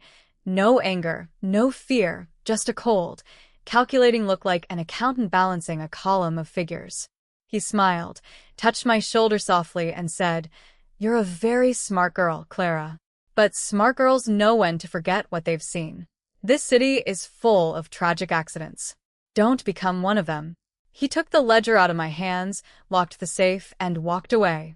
I am shaking as I write this in the bathroom stall. He knows. He knows I know everything. Clara knew her life was in imminent danger. She spent Saturday, November 12th, frantically organizing her notes, wrapping her black leather diary in thick industrial plastic, and returning late at night to the law firm's sub-basement archive using her weekend access clearance. There, she squeezed the journal behind a loose drywall panel in a dark utility recess adjacent to the main vault, a spot she believed no one would ever discover. She planned to deliver copies of the corporate financial records directly to the United States Attorney's Office on Monday morning, November 14th. She never made it to Monday morning. On Sunday night, November 13th, 1994, Richard Sterling executed his plan to permanently silence the young paralegal. Through intense re-examination of old records and digital reconstruction of witness statements, Detective Rodriguez and Prosecutor Vance reconstructed the terrifying sequence of events that occurred on that cold, rain-slicked night on the Upper East Side. Sterling knew that a simple mugging or a sloppy break-in would trigger an immediate, aggressive homicide investigation that might draw attention to the law firm. He needed a clean, surgical, silent elimination that left zero physical evidence pointing toward Wall Street. Drawing on his immense personal wealth and private security connections, Sterling obtained a length of specialized, ultra-thin industrial high-tensile wire used in heavy aircraft maintenance, a material designed not to stretch or snap under intense pressure, and virtually impossible to track to a retail buyer. At 9:30 p.m. on Sunday night, Sterling excused himself from an elite political fundraising dinner taking place at the private St. Regis Club on East 55th Street. He claimed to his dinner companions that he felt suddenly ill with a severe migraine and intended to take his private limousine straight back to his estate in Greenwich, Connecticut. His private chauffeur, A loyal employee whose salary was heavily subsidized by Sterling's offshore accounts, backed up the story, testifying in 1994 that he drove Sterling directly out of the city. In reality, Sterling had instructed his chauffeur to drop him off 2 blocks away from the fundraiser under the cover of a heavy autumn downpour, wearing an ordinary, dark raincoat and a brimmed hat that obscured his face from street cameras of the era. He walked 8 blocks through the dark, rain-soaked streets of Manhattan, keeping his head down, blending seamlessly into the evening mist until he reached Clara's quiet residential building on the Upper East Side. Sterling knew Clara's routine because he had ordered private investigators to monitor her movements for the previous 48 hours. He walked up the stone steps of the brownstone, pressed the intercom button for apartment 4B, and waited. When Clara's voice came through the speaker, hesitant and terrified, Sterling spoke into the microphone in a calm, authoritative tone. He identified himself, claiming he had come alone to offer her an immediate, multi-million-dollar severance package, complete with signed immunity guarantees and offshore bank deposits, if she agreed to hand over her notes and resign from the firm quietly. Clara, trapped in a nightmare and desperate for a peaceful way out of the suffocating pressure, made the tragic error of opening the heavy oak front door of her apartment. The moment she disengaged the brass deadbolt, Sterling pushed his way inside. The door clicked shut behind them, sealing Clara inside her apartment with her killer. What followed was swift, brutal, and calculated. Sterling did not demand money. He did not search the apartment for stolen electronics or cash. He demanded to know where the journal was. When Clara fiercely refused to tell him, realizing that giving up the journal meant giving up her only leverage, Sterling drew the industrial wire from his raincoat pocket. The struggle was brief, desperate, and terrifyingly silent.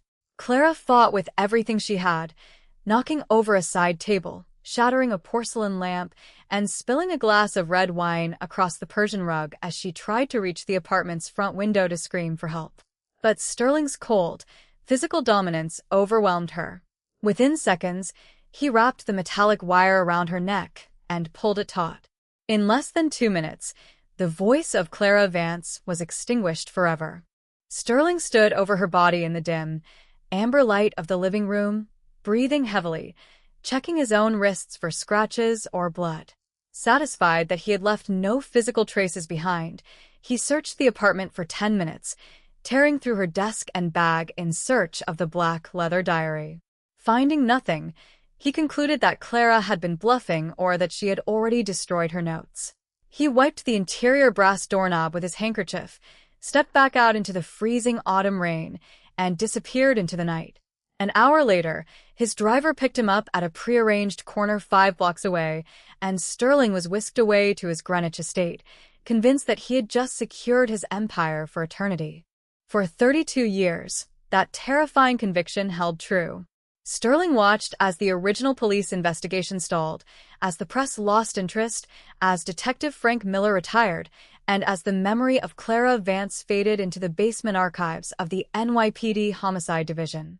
He went on to expand his corporate empire, adding billions to his personal fortune, funding university libraries, appearing on national television news networks as an elder statesman of global finance, and receiving prestigious humanitarian awards from international foundations. He believed he was untouchable. He believed time had washed away the blood on his hands. He was wrong. On Monday morning, November 17th, 2026, the formal arraignment of Richard Sterling took place in room 111 of the Manhattan Criminal Courts building. The event drew unprecedented global media attention. Hundreds of journalists, news cameras, legal observers, and curious citizens jammed the courtroom hallways, while thousands gathered outside on Center Street under a cold gray autumn sky remarkably similar to the day Clara Vance died in 1994. When Richard Sterling was led into the courtroom by armed court officers, the atmosphere inside the room turned ice cold. Gone was the immaculate, tailor-made suit and the posture of supreme arrogance. Sterling wore an orange prison jumpsuit over a gray thermal shirt. His wrists were secured with heavy steel handcuffs attached to a waist chain. His eyes were sunken, dark, and darting nervously around the crowded room, fixing for a brief, haunting moment on Sarah Jenkins, who sat in the front row holding a framed photograph of Clara Vance. Prosecutor Marcus Vance stepped up to the podium, his voice echoing off the high marble walls of the historic courtroom. "Your Honor," Vance began, staring directly at Sterling. "The defendant standing before you spent 32 years living a lie built on the blood of a 27-year-old woman. He believed that his money, his power, and the passage of time conferred upon him absolute immunity from the laws of this state. He believed that by hiding a body of evidence behind a concrete wall, he could erase the life of Clara Vance. But science, truth, and the unwavering dedication of law enforcement have brought him to this altar of justice today." Sterling's lead defense attorney, a famed high-stakes criminal lawyer named Benjamin Roth, leapt to his feet, launching a furious salvo of legal objections. "Your Honor, this entire proceeding is a travesty. My client is an 81-year-old man in fragile health, a distinguished citizen who has served this nation and this city with honor for half a century. The prosecution's case relies entirely on uncorroborated writings from a deceased individual and novel, in proven forensic techniques applied to evidence that has sat in a dusty basement for 3 decades. We demand immediate release on bail so Mr. Sterling can prepare his defense." Prosecutor Vance didn't flinch. He handed the judge a sealed leather binder containing the certified reports from the State Forensic Laboratory and the complete digital transcript of Clara Vance's recovered journal. "The evidence before this court, Your Honor, is not unproven," Vance countered sharply. "The DNA extracted from the murder weapon matches the defendant to a mathematical certainty of 1 in 90 trillion.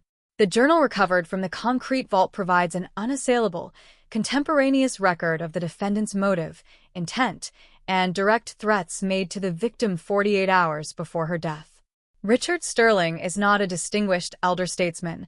He is a cold-blooded assassin who used his power to silence a righteous whistleblower. He represents an extreme flight risk, backed by vast offshore financial resources and private aviation assets. The people demand that he be remanded into custody without bail pending trial." The presiding judge, Honorable Chief Judge Victoria Mercer, carefully reviewed the forensic documents for 10 agonizing minutes while the entire courtroom held its collective breath.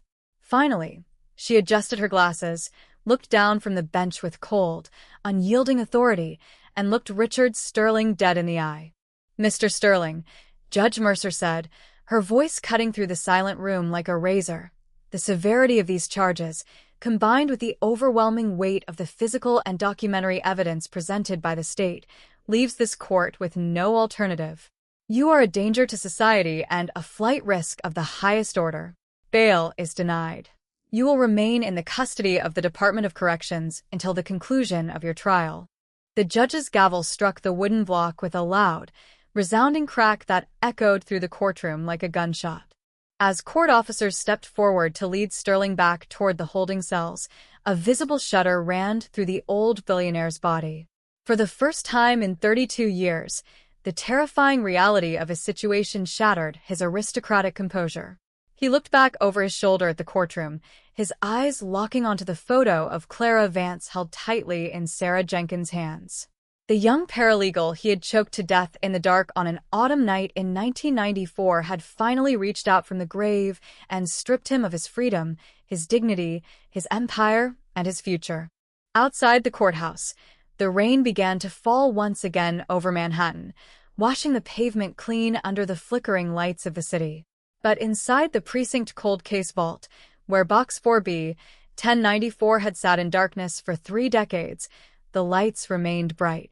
The murder of Clara Vance was no longer a cold case, no longer a ghost story told in precinct hallways, no longer an unsolved tragedy that haunted the streets of New York. It was a monument to the ultimate triumph of memory over silence, of truth over power, and of justice over time. The wire had taken her life, the concrete had hidden her journal, and the world had moved on. But in the end, Clara Vance had written the final chapter of her own story, and her killer was finally going to read every single word. The iron door of the cell did not close with a dramatic bang. It slid shut with a heavy, mechanical clunk that resonated through the damp concrete sublevels of the Manhattan detention complex.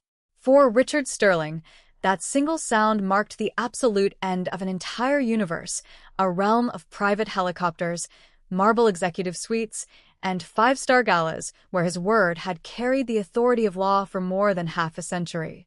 Now, stripped of his bespoke Italian suit and handed two coarse, orange cotton uniforms stamped with white identification numbers, inmate 84920 sat on the edge of a narrow steel cot, looking at his age-spotted hands under the unyielding glare of a caged fluorescent bulb.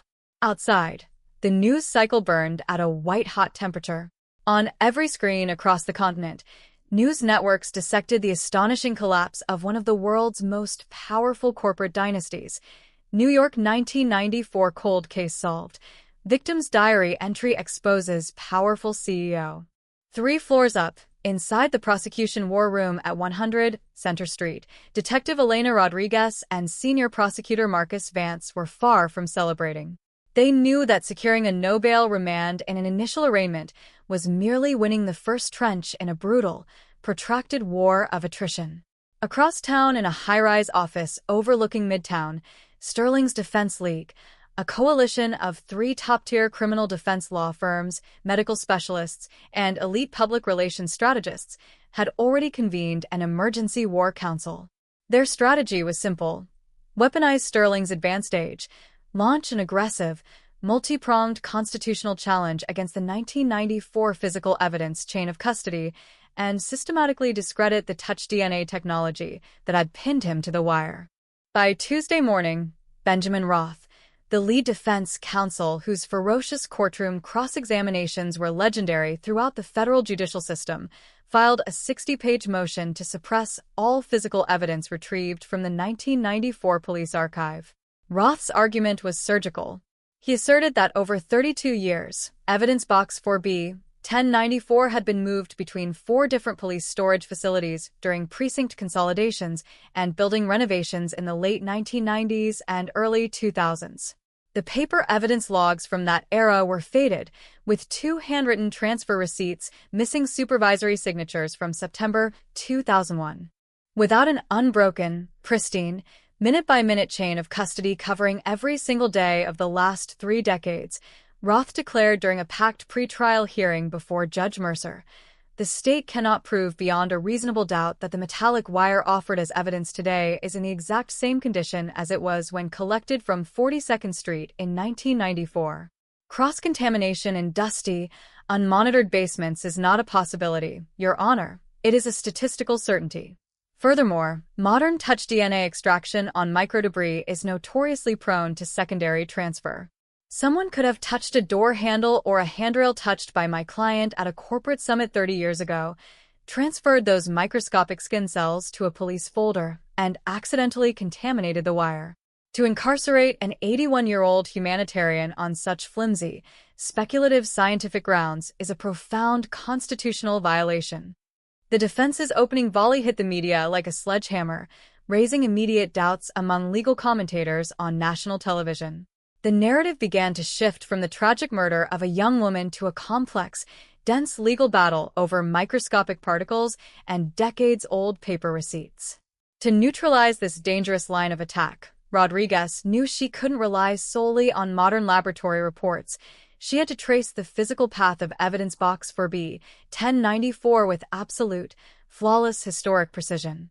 She spent 72 continuous hours inside the damp subterranean archives of the NYPD Property Clerk Division in Queens, pulling rusted metal ledgers, microfiche spools, and old physical logbooks that predated digitized police databases. Her relentless search yielded an unexpected breakthrough. In October 1998, when the original lead investigator, Detective Frank Miller, was preparing for his retirement, he hadn't simply turned over his files to Detective Ray Santos. He had conducted a comprehensive, hand-certified inventory audit of every physical item linked to the Vance homicide. Deep inside a forgotten filing cabinet labeled Retired Homicide Audits, 1998, Rodriguez discovered Miller's personal, hand-bound ledger. Glued to the inner cover was a series of crisp, black-and-white Polaroid photographs taken by Miller himself on his final day on the job. One photograph caught Rodriguez's breath. It showed evidence bag 4B, 1094, containing the industrial wire, sealed inside a heavy, tamper-evident plastic casing with a unique, heat-stamped security serial number, NYPD, HC 88219. When Rodriguez cross-referenced that serial number with a physical bag opened by forensic technicians in 2026, the numbers matched down to the last digit.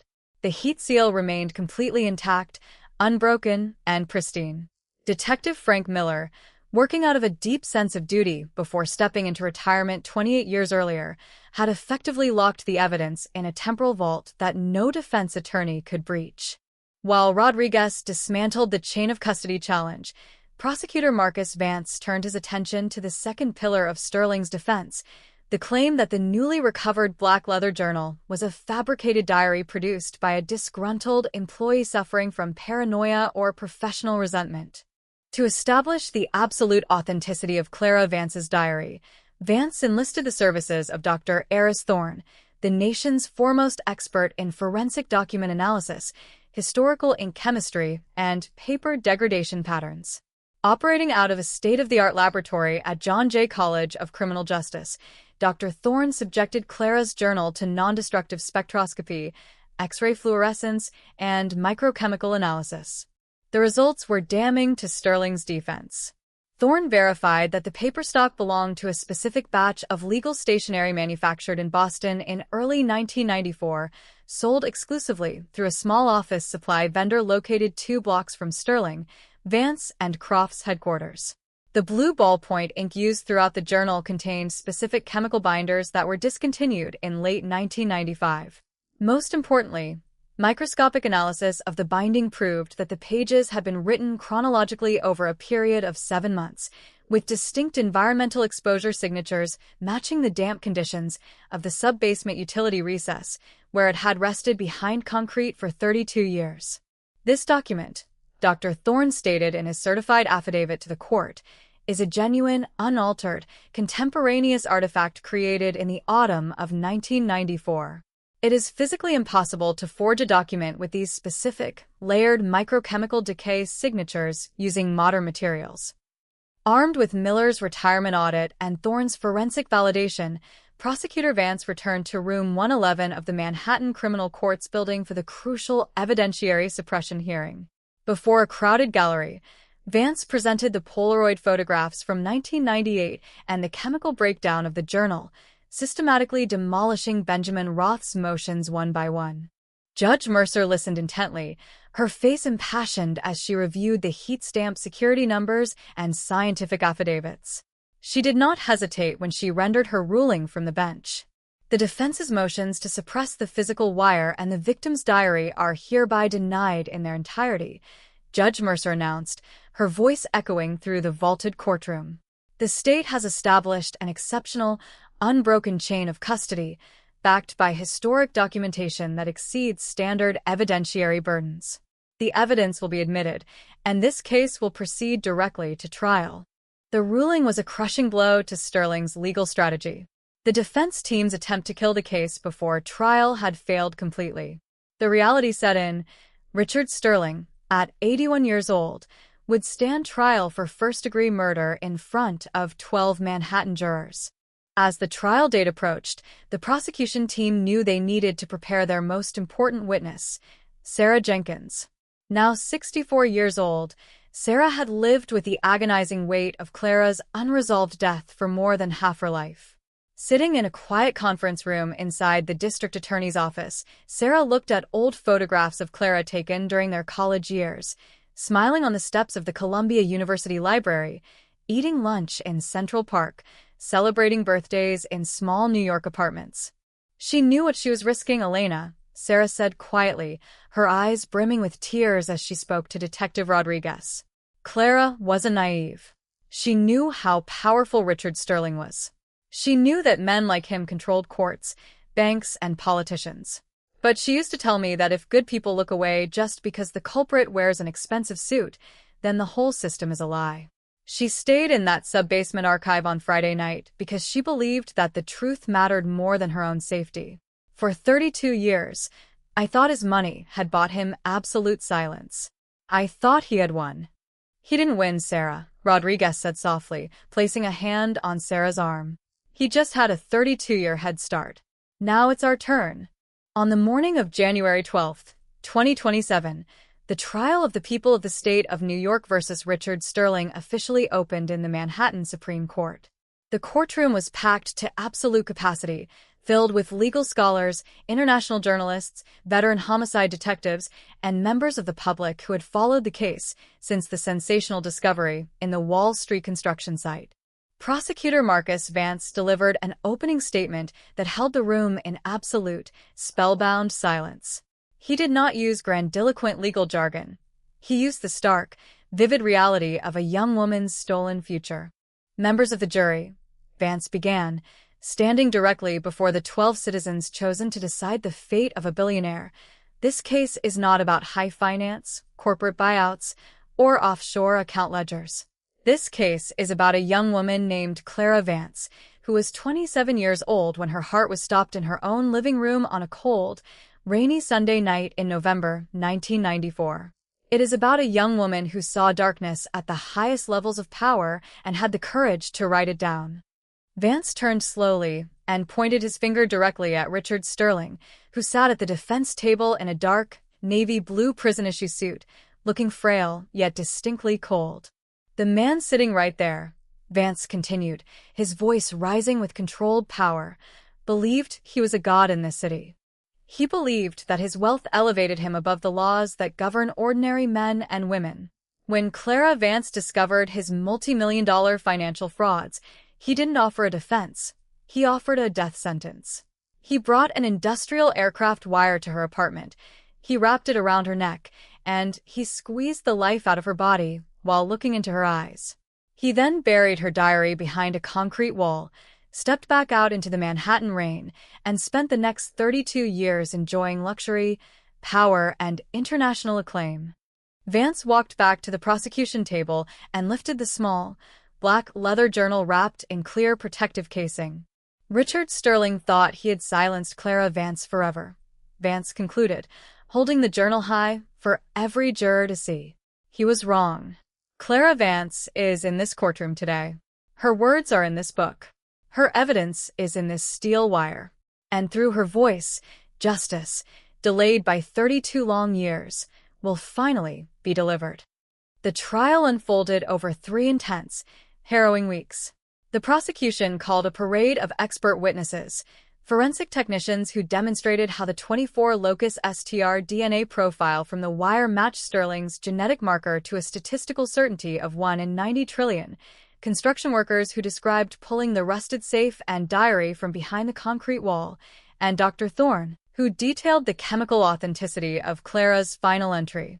The climax of the state's case came on the 7th day of testimony, when Sarah Jenkins took the witness stand. Dressed in a simple dark coat, holding Clara's university silver locket in her palm, Sarah recounted Clara's increasing terror during the final week of her life. She called me on Saturday morning, November 12th, Sarah testified, her voice trembling with emotion that captivated every person in the gallery. Her voice was shaking so badly, she could barely speak. She told me, "Sarah, if I don't make it to Monday morning, promise me you won't let them pretend I vanished into thin air. Promise me you'll make them look at the top floor." I begged her to come stay with me in Brooklyn, to hide in my apartment. But Clara said, "If I run, he'll hide the evidence. I have to lock it away where he can never reach it." That was the last time I ever heard her voice. When Benjamin Roth stood up to cross-examine Sarah, he attempted to frame Clara as an overly emotional, anxious young woman who misconstrued routine corporate transactions. But Sarah met his sharp questions with unyielding, calm resolve, refusing to break under pressure. "She wasn't confused, Mr. Roth," Sarah stated firmly, looking Roth directly in the eye. "She was terrified because she knew what Richard Sterling was capable of. And as we stand here today, 3 decades later, everything she wrote down has been proven completely, terrifyingly true." The defense put up a desperate, aggressive fight during their presentation. They called paid forensic consultants who attempted to create doubt about touch DNA methodology and brought forward character witnesses, former state governors, retired bank presidents, and charity directors who spoke of Sterling's lifetime of civic contributions and philanthropic donations. Finally, in a risky, last-ditch maneuver designed to exploit his fragile physical appearance, the defense called Richard Sterling himself to the witness stand. The room was so quiet that the faint hum of the building's heating vents sounded like a roar as the 81-year-old defendant was escorted to the witness chair. Wearing his navy suit, leaning heavily on his walking stick, Sterling looked like a harmless, vulnerable grandfather. Under direct examination by Benjamin Roth, Sterling projected an air of quiet, injured innocence. "I never touched Clara Vance," Sterling declared softly, his voice raspy and thin as he looked toward the jury box. "She was a bright, promising paralegal at my firm. I was devastated when I heard of her tragic passing in 1994. The financial allegations in that journal are misunderstandings written by an employee who did not comprehend high-level corporate accounting. I am an old man, nearing the end of my life. I have dedicated my entire existence to building institutions and serving the city. I did not kill Clara Vance. I could never commit such a monstrous act." For an hour, Sterling's calm, gentle performance seemed to resonate with a few jurors who watched the old man with visible sympathy. Then came Prosecutor Marcus Vance's cross-examination. Vance did not rush to the podium. He walked slowly, holding a thick stack of court exhibits. He stood inches from the witness stand, staring at Sterling with a look of absolute, piercing intensity. "Mr. Sterling," Vance began, his voice calm yet lethal, "you claim you were devastated by Clara Vance's death in November 1994, correct?" "Yes, deeply grieved," Sterling answered smoothly.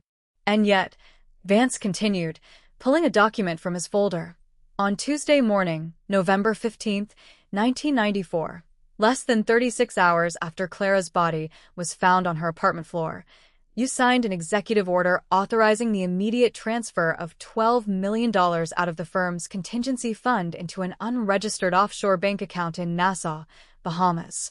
An account registered under the shell company Aegis Holdings, LLC. Sterling's eyes flickered. A tiny twitch appeared at the corner of his jaw.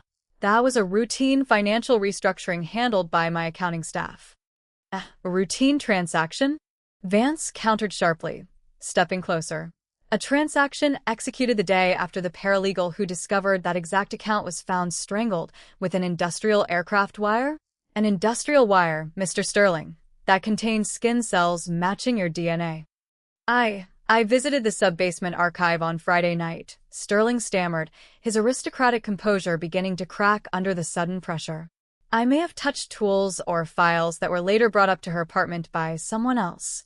"You touched the wire in her apartment," Vance shouted, his voice ringing through the high rafters of the courtroom like thunder. "You walked 8 blocks through the autumn rain on East 55th Street.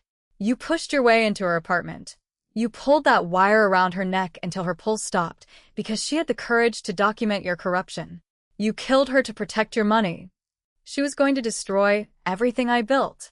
Sterling suddenly roared, slamming his frail fist down onto the wooden armrest of the witness stand, his face turning beet red, his eyes wide with explosive, venomous rage. She was a nobody, a low-level paralegal who thought she could tear down a $4 billion institution because of a few paper ledgers. She didn't understand how the world works. "I built this city." The entire courtroom gasped in absolute, horrified shock. The defense table turned deathly pale. Benjamin Roth buried his face in his hands. The aristocratic, vulnerable old man mask had completely slipped away, revealing for 5 terrifying seconds the cold, arrogant, ruthless predator who had walked into apartment 4B on November 13th, 1994, and cut short a young woman's life without a shred of remorse. Sterling caught himself instantly, gasping for air, looking around the courtroom as if suddenly realizing what he had just unleashed into the microphone. But it was too late. The words were recorded. The jury had seen his true face. 2 days later, after less than 3 hours of deliberation, one of the fastest jury verdicts for a first-degree murder trial in New York history, the 12 jurors returned to the courtroom. The foreperson, a schoolteacher from Queens, stood up, and looked Judge Mercer in the eye. On the sole count of first-degree murder, how do you find the defendant, Richard Sterling? Judge Mercer asked. We find the defendant, the foreperson announced clearly and firmly, guilty. A loud, collective gasp echoed through the gallery, followed instantly by quiet, emotional weeping from Sarah Jenkins and the detectives who had dedicated years to the case. Richard Sterling sat motionless at the defense table, his head bowed, his hands trembling violently as he stared at the polished mahogany table. For weeks later, on February 18, 2027, Richard Sterling stood before Judge Mercer for final sentencing. The billionaire who had spent 32 years enjoying absolute freedom and international acclaim was sentenced to the maximum penalty permitted under New York state law, life imprisonment without the possibility of parole. Mr. Sterling, Judge Mercer declared as she pronounced the final judgment, you lived a life of extraordinary privilege, but you possessed a soul of absolute darkness. You believed that time and money could wash away the blood on your hands. You will spend the remaining days of your natural life in a maximum security prison cell, stripped of your name, your fortune, and your freedom. May God have mercy on your soul.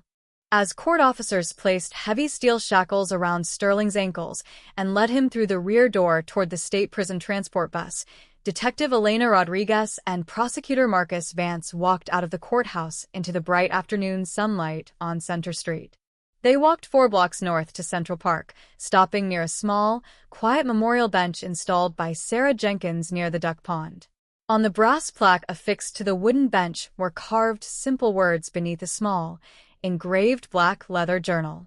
In memory of Clara Vance, 1967 to 1994. Her words survived the dark.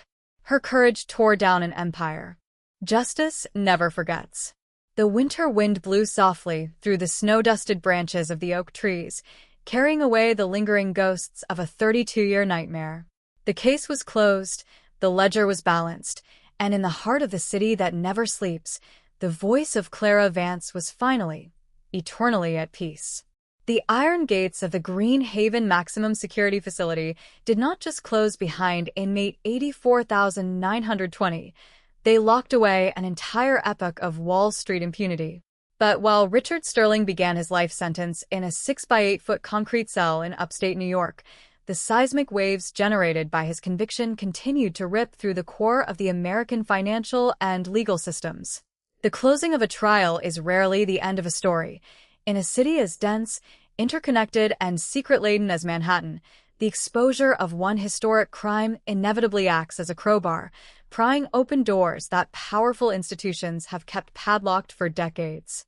By the spring of 2027, the investigative reporters who had spent months covering the trial turned their attention from the courtroom to the vast, shadowy fallout left in the wake of Sterling's downfall.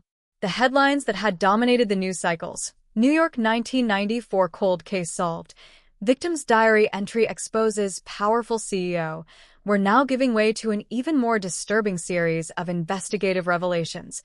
What else did Sterling bury? The silent partners of Wall Street and the unanswered whispers of 1994. Inside the offices of the Manhattan District Attorney's Public Corruption Unit, the mood was far from celebratory. Detective Elena Rodriguez and Prosecutor Marcus Vance were staring at a massive, wall-sized whiteboard covered in red marker lines, sticky notes, and wire transfer flowcharts. The recovery of Clara Vance's black leather journal had secured a murder conviction against Sterling, but the final, unread pages of that diary contained cryptic references that suggested Clara's murder was not an isolated act of desperate self-preservation by a single CEO. It was a conspiracy of silence that involved a network of high-ranking corporate executives, political figures, and legal fixers who had actively helped Sterling cover his tracks in the weeks following November 13, 1994. Look at the timeline again, Elena, Vance said, leaning over his desk, a cup of lukewarm black coffee in his hand. He pointed his pen at a specific page entry in the digital replica of Clara's journal, dated November 10, 1994. 3 days before her death. Clara didn't just write about Sterling's offshore slush fund, Aegis Holdings LLC.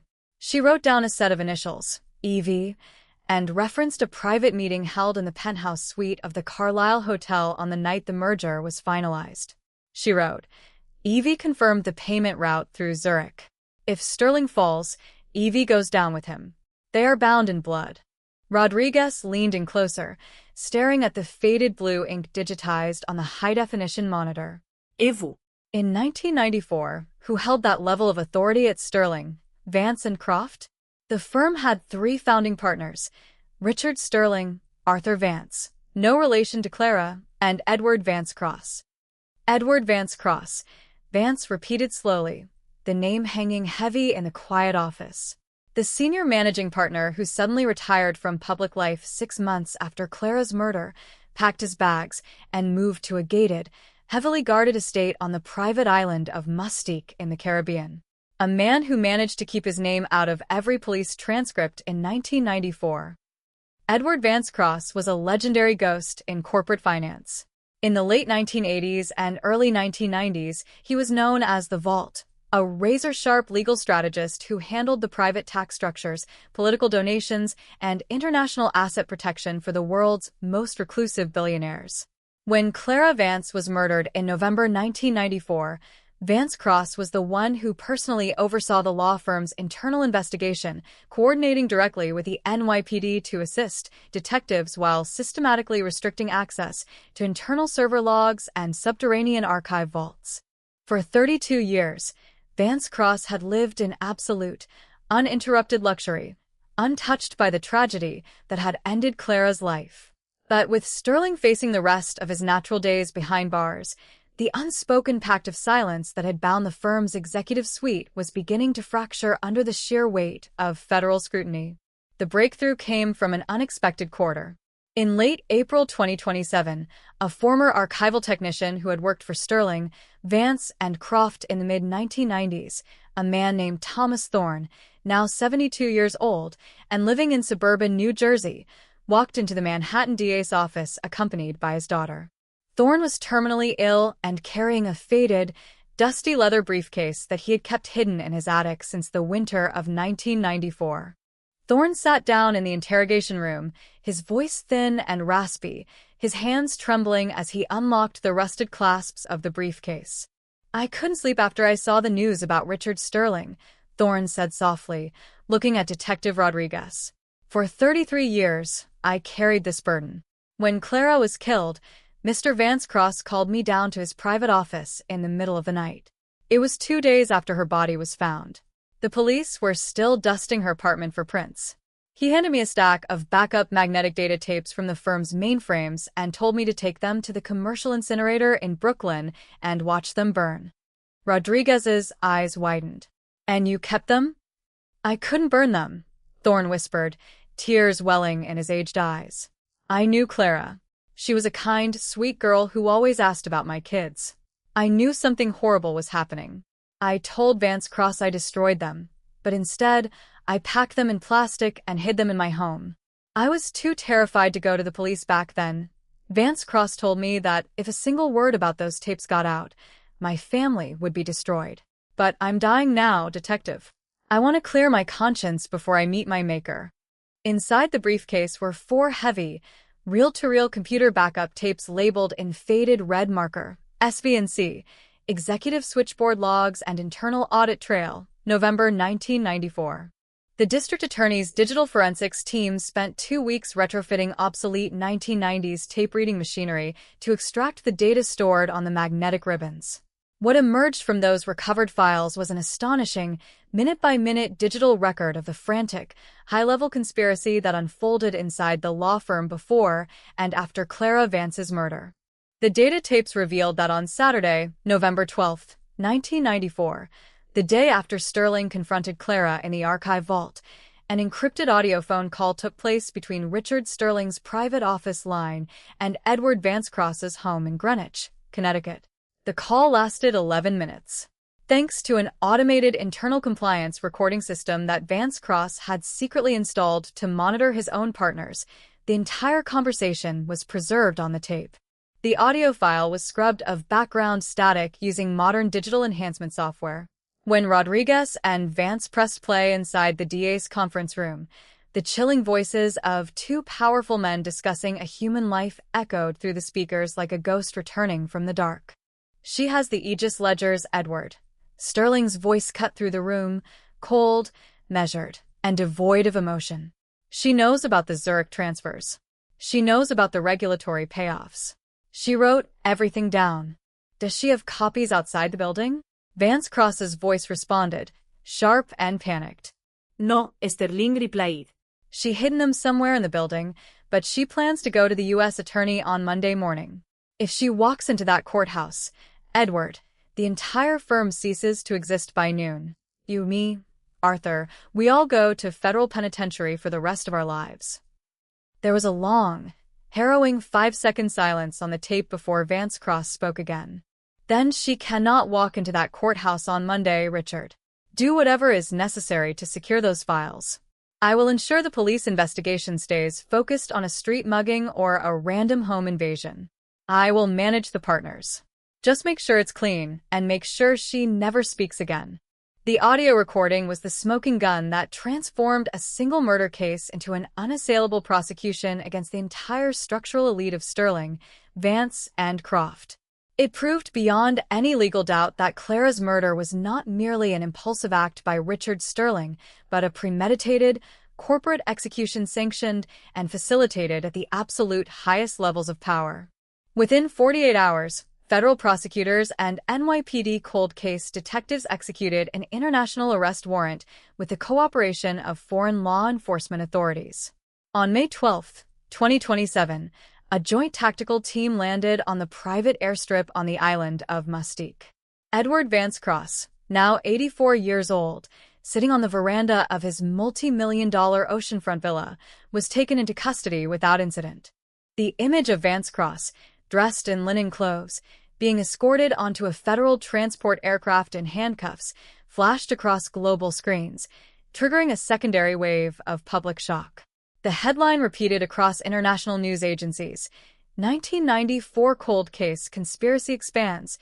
Second founding partner arrested in Clara Vance murder. The subsequent judicial proceedings in Manhattan were swift and devastating.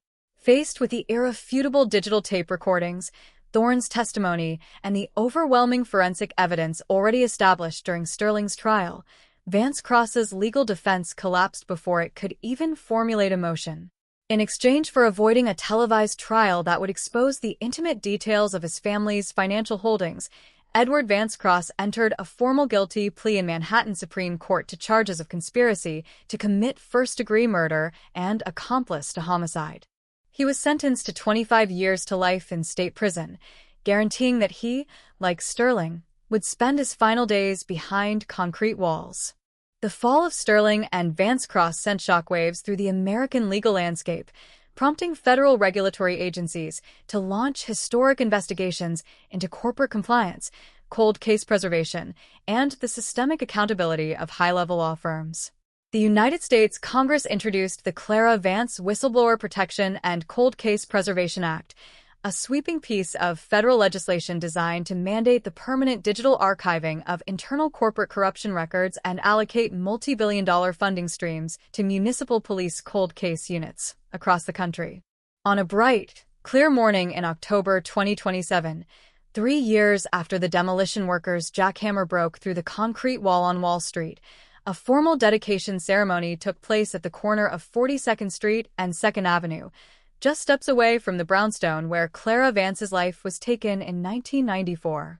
A crowd of hundreds gathered under the autumn leaves: police officers, cold case investigators, legal reform advocates, journalists, and ordinary New York citizens who had been moved by the story of the young paralegal who refused to be silenced. At the center of the gathering stood Detective Elena Rodriguez, Senior Prosecutor Marcus Vance, and Sarah Jenkins. Together, they unveiled a permanent bronze statue erected by the city of New York. The statue depicted a young woman holding an open book in one hand and looking forward with an expression of quiet, unyielding courage. At the base of the monument, carved deep into the dark granite pedestal, were the words, Clara Vance, 1967 to 1994. Her truth broke the silence of decades. Her courage reclaimed justice for the forgotten. erected in honor of all who stand against darkness in high places. Sarah Jenkins stepped up to the podium, her hands resting softly on the bronze book. She looked out at the bustling Manhattan street, where yellow taxis honked and pedestrians walked fast against the cool autumn wind, the same eternal hum of New York City that Clara had known and loved 33 years earlier. For 32 long years, Sarah said, her voice carrying clearly across the quiet crowd, the men who took Clara's life believed that they had written the end of her story. They believed that money could buy time, that time could erase memory, and that a concrete wall could bury the truth forever. But they failed to understand who Clara was. Clara didn't just write down facts, she wrote down justice. She planted a seed in the dark, and she trusted that one day, the light would find it. Sarah paused, looking up at the sky where the sun burned brightly through the autumn clouds. Today, Sarah concluded, tears of peace shining on her cheeks, the light has finally reached her. Rest in peace, my dear friend. The story is finished, the truth is spoken, and you are finally free. As the crowd applauded, Detective Elena Rodriguez walked back toward her unmarked police cruiser, her jacket pulled tight against the cool wind. Her phone buzzed in her pocket, a message from the cold case precinct office. A new tip had just come in regarding an unsolved homicide from 1988, another cardboard box waiting in the dark basement archives for someone to pull it into the light. Rodriguez opened the car door, took one last look at Clara's bronze statue shining under the afternoon sun, and smiled. She got into the car, started the engine, and drove back out into the endless, moving pulse of New York City, ready to answer the call of the next ghost waiting to be heard. The closure of 2 high-profile convictions rarely leaves the landscape completely still. Instead, it acts like a stone dropped into deep water, causing silent ripples that spread into unexpected corners of the city. While the public celebrated the monument dedicated to Clara Vance on 42nd Street, the structural collapse of Sterling, Vance, and Croft was triggering a secondary, quieter crisis deep within the archives of the New York State Judicial Conduct Commission and the federal courts. Inside the district attorney's cold case unit, the atmosphere had shifted from intense trial preparation to a quiet, methodical sweep of every peripheral figure who had touched the 1994 investigation. Detective Elena Rodriguez sat at her desk, staring at a digital timeline that spanned 33 years. On her screen was an organizational chart of the original 1994 NYPD investigation team, the private security details hired by the law firm, and the state regulatory auditors who had signed off on the initial, truncated inquiry into Clara's death. Something in the original 1994 police logs remained fundamentally off. "Marcus, take a look at this," Rodriguez said, calling Prosecutor Marcus Vance over to her desk. She highlighted a specific police entry dated November 16, 1994, 3 days after Clara's murder. When Detective Frank Miller and Detective Ray Santos first entered Apartment 4B, they noted that the landline telephone cord had been yanked from the wall jack. But according to the crime scene unit's physical inventory log filed 48 hours later, the phone cord was neatly coiled and resting on top of the side table next to the shattered lamp. Vance adjusted his glasses, leaning over the monitor. A minor discrepancy? A frantic crime scene technician moving items around during initial evidence collection. "That's what everyone assumed in 1994, Rodriguez replied, her tone sharpening. But look at who was designated as the primary liaison between the crime scene unit and the senior partners of Sterling, Vance and Croft during those critical first 72 hours. It wasn't Miller, and it wasn't Santos. It was an independent forensic consultant hired by the law firm to assist the NYPD with corporate physical security assessments, a former NYPD homicide captain named Thomas Bull Callahan. Thomas Callahan was a legend in the city's law enforcement circles during the late 1980s, a broad-shouldered, charismatic investigator who had retired from the NYPD in 1991 to establish Callahan Security and Strategic Risk Management, a elite private security firm that catered exclusively to Wall Street firms, real estate moguls, and high-net-worth executives. Callahan was the man power brokers called when they needed discretionary problems solved without the messiness of public records or unexpected media coverage. Rodriguez pulled Callahan's archived file from the state licensing database. In November 1994, within 4 hours of Clara Vance's body being discovered, Callahan's firm was officially retained by Edward Vance Cross under a broad corporate retainer for asset protection. Callahan himself was granted immediate, unrestricted access to the crime scene under the guise of verifying that confidential corporate client files had not been stolen during the home invasion. Callahan was in that apartment before the dust even settled from the forensic powder, Rodriguez said, her voice dropping to a focused whisper. He was the one who handed the preliminary evidence bags over to the property clerk. What if the killer didn't just leave skin cells on the wire? What if the killer left something else, something physical, something immediate, that Callahan quietly removed from that room before Miller and Santos could catalog it? The hypothesis was dangerous, as it pointed toward direct, criminal evidence tampering by a decorated former police commander. But in the wake of Richard Sterling's conviction, the shield of invincibility that had protected Callahan's private security firm was beginning to disintegrate. To test her theory, Rodriguez sought out the one person who knew Callahan's operational methods better than anyone else, retired Detective Ray Santos.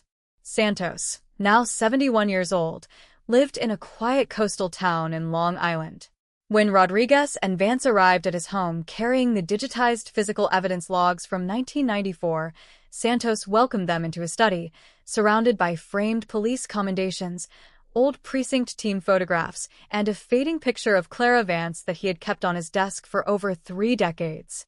Callahan was a shadow over that entire investigation, Santos said, his voice heavy with remembered frustration as he poured 3 cups of tea. The moment Frank Miller and I walked onto that scene, Callahan was standing in the hallway in a wool coat, taking notes, talking on an early cellular phone to the managing partners. He treated us like we were junior security guards on his private property. Frank almost threw him down the stairs twice. Ray, did you ever notice anything missing from the room after Callahan spent time inside? Rodriguez asked, placing the initial response log on the table between them. Santos closed his eyes, navigating back through 33 years of memories to that cold, dark room on 42nd Street. The phone, Santos said suddenly, his eyes snapping open.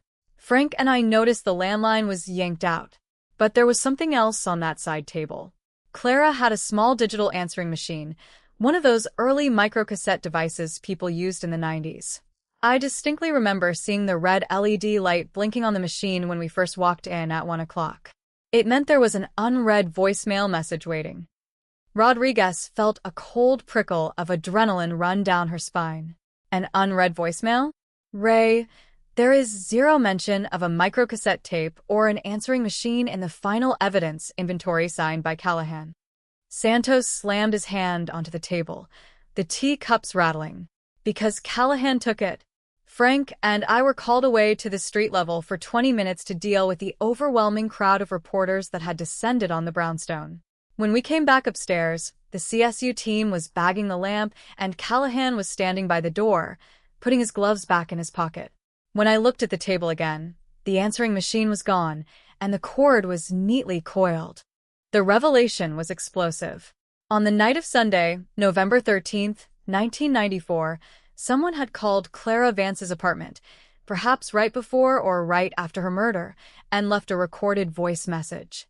And Thomas Callahan had stolen that cassette tape from a murder scene to protect his corporate paymasters. Armed with Santos's formal affidavit, prosecutor Marcus Vance obtained a federal search warrant for the historic archives of Callahan's Security Services, which had ceased operations in 2018 following Callahan's retirement. The company's physical records and retired equipment were stored in a secure, climate-controlled commercial storage facility in Long Island City, Queens. On a cold Thursday morning in November 2027, a team of NYPD cold case detectives and federal agents breached the steel doors of Storage Vault 408. Inside were rows of floor-to-ceiling metal shelving packed with locked steel file cabinets, surveillance tapes, and confidential corporate client dossiers dating back to the late 1980s. It took 48 hours of continuous, painstaking searching for detectives to locate a heavy, fireproof iron box labeled in faded black paint, Sterling Vance and Croft, Special Assignments, November 1994. Inside the box, tucked inside a padded yellow envelope marked confidential, destruction pending, was a tiny, clear plastic case containing a 1990s microcassette tape labeled in handwritten red ink, 4B answering machine tape, recovered November 14, 94. The tape had sat in total darkness for 33 years, preserved in the dry air of the sealed vault. The cassette was rushed to the NYPD Audio Forensics Laboratory at One Police Plaza.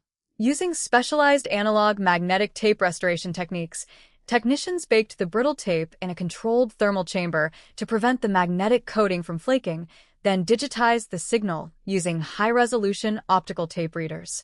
When the restored audio file was played inside the district attorney's war room, the room went dead silent. The recording began with the automated electronic chime of a 1994 answering machine, followed by the timestamp voice. Sunday, November 13th, 11:04 p.m. Then came a voice, panicked, heavy, breathing fast against the microphone, with the distinct, low background hum of an idling high-end engine and street rain in the background. Clara, pick up. It's Arthur. Don't open the door. Do you hear me? Don't open the door for anyone. Sterling knows about the ledger. He just left the St. Regis fundraising dinner, and he's heading toward your street right now. He took the aircraft wire from the maintenance locker in the basement. Clara, get out of the apartment. Get out now. The message cut off abruptly with a loud electronic beep. The voice on the tape belonged to Arthur Pendleton, Clara's direct supervisor at Sterling, Vance, and Croft, the senior associate who had been interviewed by Detective Frank Miller in 1994 and had claimed under oath that Clara was entirely normal, completely focused on her duties, and that no warning calls had ever been made. The tape proved that Pendleton knew Richard Sterling was on his way to murder Clara Vance with an industrial aircraft wire at 11:04 p.m. on Sunday, November 13, 1994. Pendleton had tried to call her to save his own skin, realizing that if Clara was killed, the entire firm would be engulfed in a catastrophic homicide investigation. Yet, when the murder occurred, Pendleton chose self-preservation over justice, keeping quiet for 33 years while Sterling and Vance Cross built their fortunes. Even more horrifyingly, the tape proved that Callahan had recovered the cassette, listened to Pendleton's panicked warning, recognized that it connected Sterling directly to the premeditated murder plan, and suppressed the evidence to secure a multi-million-dollar ongoing security contract with the law firm. Within 12 hours of the audio recovery, federal agents and NYPD cold case detectives executed simultaneous arrest warrants across 2 states. In Greenwich, Connecticut, 86-year-old Thomas Bull Callahan was taken into custody at his home, charged with destruction of evidence in a murder investigation, obstruction of justice, and acting as an accessory after the fact to first-degree murder. In a luxury high-rise condominium in Hudson Yards, 68-year-old Arthur Pendleton, now a wealthy venture capital executive, was arrested by federal marshals as he stepped out of his private elevator, charged with perjury, misprision of a felony, and criminal conspiracy in connection with a homicide. The breaking news swept across global media platforms with relentless force. 1994 cold case bombshell. Stolen answering machine tape exposes 2 more executives in Clara Vance murder. The public reaction was one of absolute, unadulterated outrage.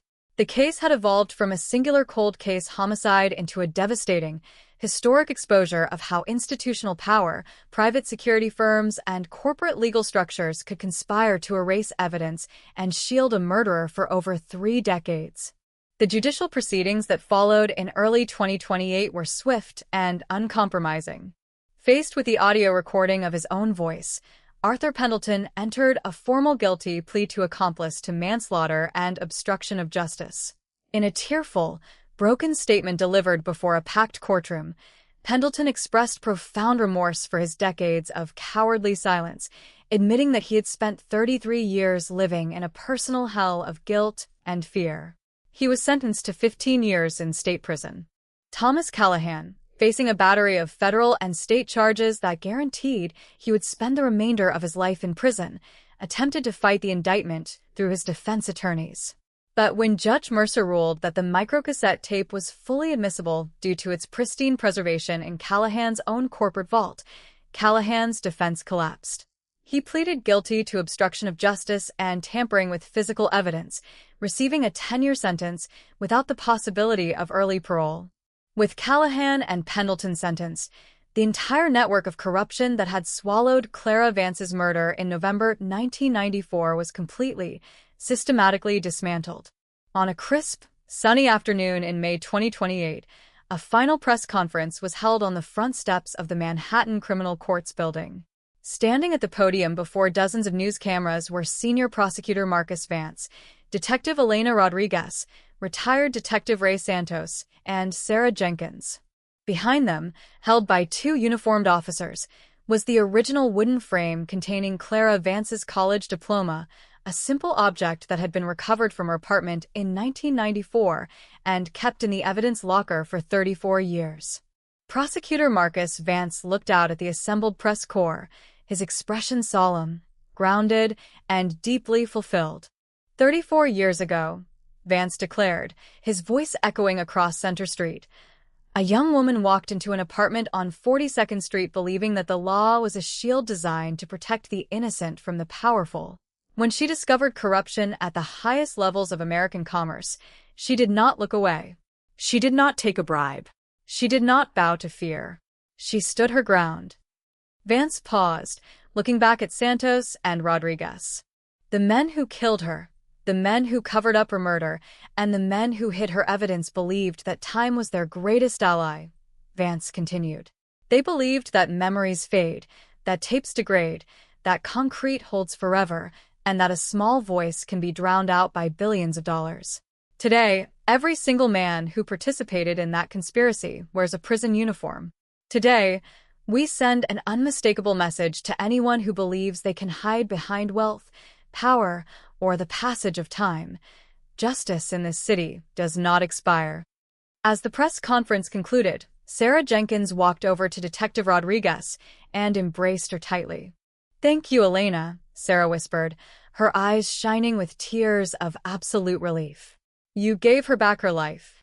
"She gave it back to herself, Sarah," Rodriguez answered softly, looking up at the clear blue sky over Manhattan. "She wrote the truth. We just picked up the pen when she was finished." That evening, as the sun set over the Hudson River, casting long golden light across the skyscrapers of New York City, the lights inside the NYPD cold case vault remained quietly illuminated. Box 4B, 1094 was finally stamped with heavy red ink. Case closed, fully adjudicated. The file was moved from the active investigation shelves to the Historic Archive Museum at One Police Plaza, not as a symbol of an unsolved tragedy, but as an eternal monument to the triumph of truth over power. The story that had begun on a rain-slicked Monday morning in November 1994 was finally written to its absolute, unassailable end. The dark apartment was empty, the shadows were gone, and Clara Vance was finally, truly at peace. The official closing of Evidence Box 4B, 1094 at One Police Plaza signaled the legal end of the Clara Vance murder case, but in the sprawling, interconnected world of high finance and corporate intelligence, the story refused to settle into quiet history. When an entire institutional edifice like Sterling, Vance, and Croft is pulled apart by law enforcement, it rarely falls cleanly.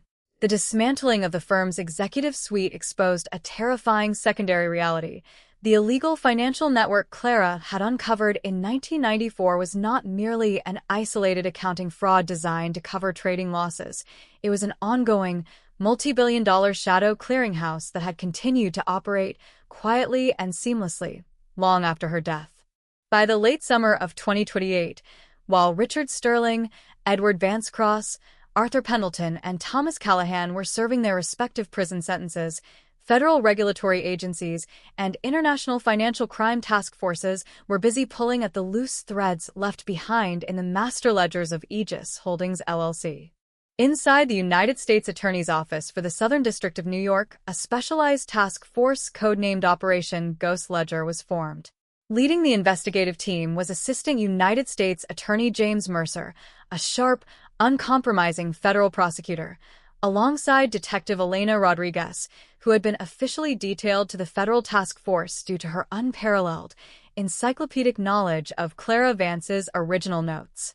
Elena, look at the offshore routing structures Clara documented in her journal during the first week of November 1994, Mercer said, spreading a massive, multi-layered digital flowchart across the conference room table. We always assumed Aegis Holdings LLC was created solely to bail out Sterling, Vance, and Croft's internal trading deficits. But look at the international wire transfers executed between November 1st, 1994 and November 12th, 1994, the exact period Clara was digging through the sub-basement archives. Rodriguez pulled up the digitized ledger entries on her tablet. She flagged 7 batch transfers totaling $84 million, routed from a private bank in Zurich to shell entities registered in the British Virgin Islands and Panama. Exactly, Mercer replied, pointing his pen at a series of newly unsealed international banking records obtained through Swiss regulatory cooperation. Those transfers didn't stop after Clara died on November 13, 1994. They expanded. Over the next 30 years, that exact same offshore routing network was used to move over $12 billion in illicit capital for international arms syndicates, sanctions-evading sovereign entities, and elite political figures across 4 continents. Sterling didn't just kill Clara to hide a corporate insolvency. He killed her because she had stumbled upon the foundational master key of a global financial shadow state. The realization hit Rodriguez like a physical impact. Clara Vance had not merely threatened a single law firm or a single arrogant CEO. She had inadvertently placed her hand on the beating heart of an international money laundering engine that served some of the most dangerous and powerful figures on Earth. The original black leather journal recovered from behind the concrete basement wall on Wall Street was no longer just a homicide exhibit. It was a treasure map for federal investigators hunting down decades of dark money. As federal agents began issuing international freeze orders on hundreds of secret bank accounts linked to the Aegis Holdings routing codes, a dark, desperate panic began to ripple through the global financial underground. The men who had utilized Sterling's shadow clearinghouse for 3 decades realized that Clara Vance's voice was still speaking from beyond the grave, threatening to drag them out of the shadows and into the blinding light of federal courtrooms. In September 2028, Detective Rodriguez received an unexpected, confidential phone call at her desk at One Police Plaza. The call came through a secure line from the warden's office at the Green Haven Maximum Security Facility. Detective Rodriguez, the warden's voice came through the receiver, low and measured. We have a situation here with inmate 84,920, Richard Sterling. He's requested an emergency, off-the-record meeting with you and AUSA Mercer. He claims he has information regarding an imminent threat to the integrity of the Vance Evidence Archive, and he refuses to speak to anyone else. 2 hours later, Rodriguez and Mercer were driven under heavy police escort to the maximum security facility in upstate New York. Passed through 4 heavy steel security gates, they were led into a small, sterile attorney-client visitation room equipped with bulletproof glass and concrete walls. Sitting across the metal table, wearing his navy orange prison jumpsuit, was Richard Sterling. In the 18 months since his conviction, the former titan of Wall Street had aged dramatically. His hair was stark white, his eyes were hollow and sunken, and his hands shook slightly as he rested them on the cold table. Yet, behind his faded eyes burned a flickering, bitter intensity. "You think you finished it, don't you, Detective?" Sterling began, his raspy voice cutting through the sterile room. "You think put 3 old men in orange jumpers and put a nice bronze statue on 42nd Street, and now the world is clean." "We're here because you asked for us, Richard," Rodriguez said calmly, sitting down across from him. "If you have something to say, say it. We don't have time for grandstand speeches." Sterling leaned forward against the table, his handcuffs clinking against the cold metal surface. "The Aegis ledgers. Mercer's task force is freezing the Caribbean and Swiss accounts using Clara's routing codes. You think you're hunting ghost numbers, but you don't understand who owned those accounts. You've poked a hornet's nest of people who don't operate with subpoenas and court orders, Detective. They operate with silenced weapons and erased records." Mercer leaned in, his eyes narrowing.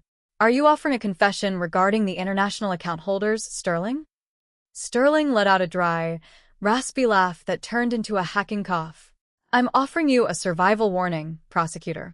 In October 1994, 2 weeks before Clara found the files, a private courier delivered a master backup microchip to the firm. It contained the real identity keys for every primary asset holder in the Aegis network.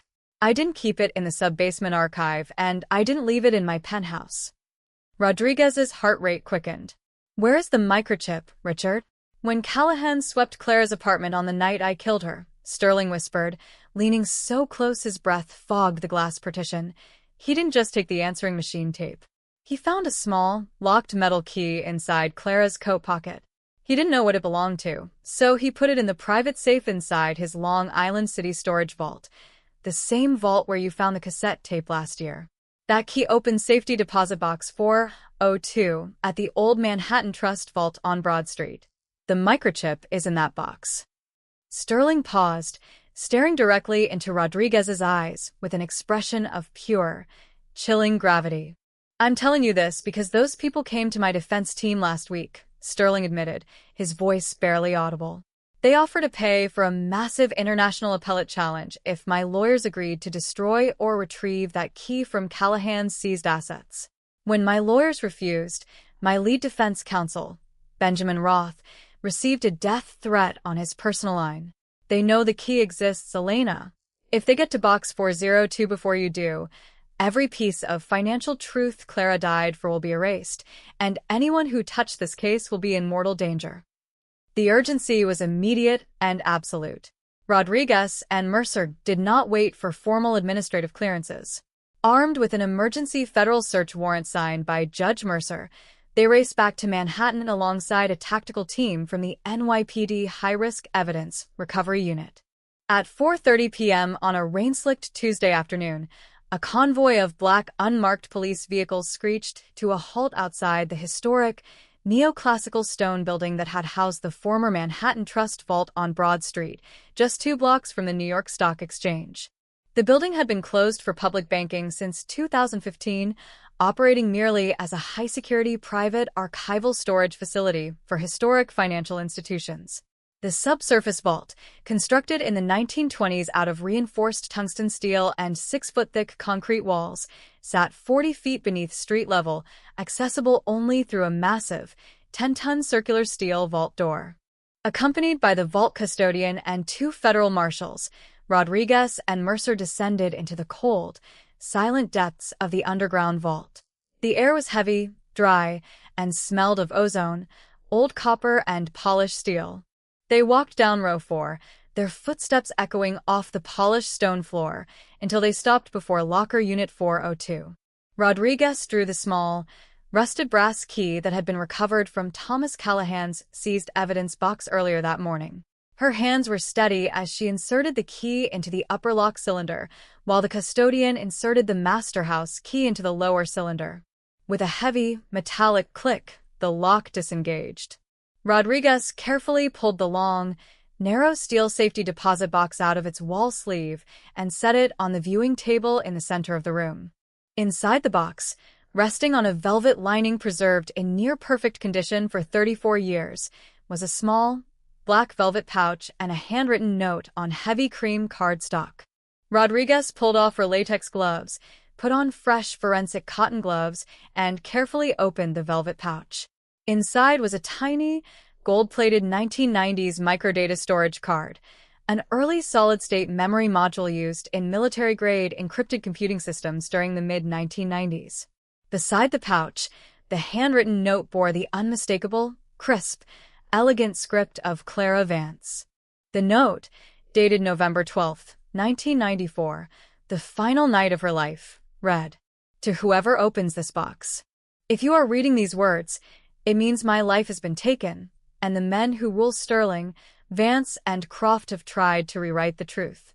Inside this chip is the complete, unencrypted master index of Aegis Holdings, naming every politician, foreign official, and corporate director who bought their silence with blood money. I took this key from Sterling's desk while he was reviewing the merger contracts. I knew he would look for the journal in my apartment, but he never looked in his own coat pocket for the key he lost in the subbasement. I give this truth to the light. Do not let them buy your silence. Stand firm. Tears pricked the corners of Rodriguez's eyes as she held the tiny card in her palm. Clara Vance had played a masterclass game of chess against the most dangerous corporate predators in American history. Even as she knew the net was closing around her, she had executed a brilliant, multi-layered trap that guaranteed her evidence would survive any physical assault, any cover-up, and any passage of time. Before Mercer could speak, a sudden, sharp electronic alarm began to blare through the subterranean vault, its high-pitched siren echoing violently off the steel walls. The heavy red emergency lighting strobes flickered to life, bathing the cold room in a blood-red glare. "What is that?" Mercer shouted over the deafening noise, reaching for a sidearm. The vault custodian's face turned ghostly white as he looked at the main control panel near the entrance. The main security grid has been manually overridden from the street-level control junction. Someone has cut the primary communications lines and initiated an emergency lockdown seal on the main vault door. Above them, 40 feet up at street level, a heavily armed tactical entry team wearing unmarked black civilian gear and carrying high-powered signal jammers had breached the building's upper security lobby, neutralizing the private security guards and attempting to trap the federal team inside the subterranean vault to secure the microchip. The shadowy forces behind the Aegis network had launched their desperate, violent strike to reclaim the master index. Inside the dark, red-lit vault, Detective Rodriguez acted with instantaneous, battle-tested instinct. She slid the microdata chip inside her protective Kevlar vest pocket, drew her service weapon, and turned to the federal marshals. "They aren't getting out of this building with this chip," Rodriguez ordered, her voice cutting through the blaring sirens like an iron rod. "Mercer, secure the rear secondary service elevator. It leads directly to the subterranean subway maintenance tunnels under Wall Street. We move now." What followed was a tense, high-stakes tactical extraction through the dark, historic labyrinth beneath Lower Manhattan. Navigating through narrow utility corridors, damp brick drainage arches constructed in the 19th century, and active subway service tunnels, Rodriguez and her team outmaneuvered the armed recovery team sent to silence them. At 5:15 p.m., emergency tactical support units from the NYPD Special Operations Division and federal SWAT teams swarmed the Broad Street building, surrounding the perimeter and capturing 4 heavily armed foreign private military contractors who had attempted to breach the vault. The ambush had failed completely. The master chip remained safely in law enforcement custody. 72 hours later, inside the heavily fortified digital forensics laboratory at the National Cyber Forensics and Training Center in Washington, D.C., federal technicians successfully extracted and decrypted the contents of the gold-plated microcard recovered from Box 402. The data contained within that tiny module was nothing short of revolutionary.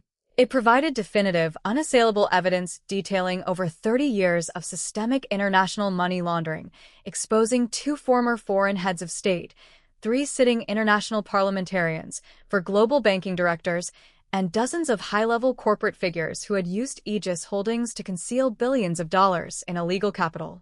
The global exposure triggered by Clara Vance's final hidden key resulted in the largest coordinated international law enforcement action in modern history, codenamed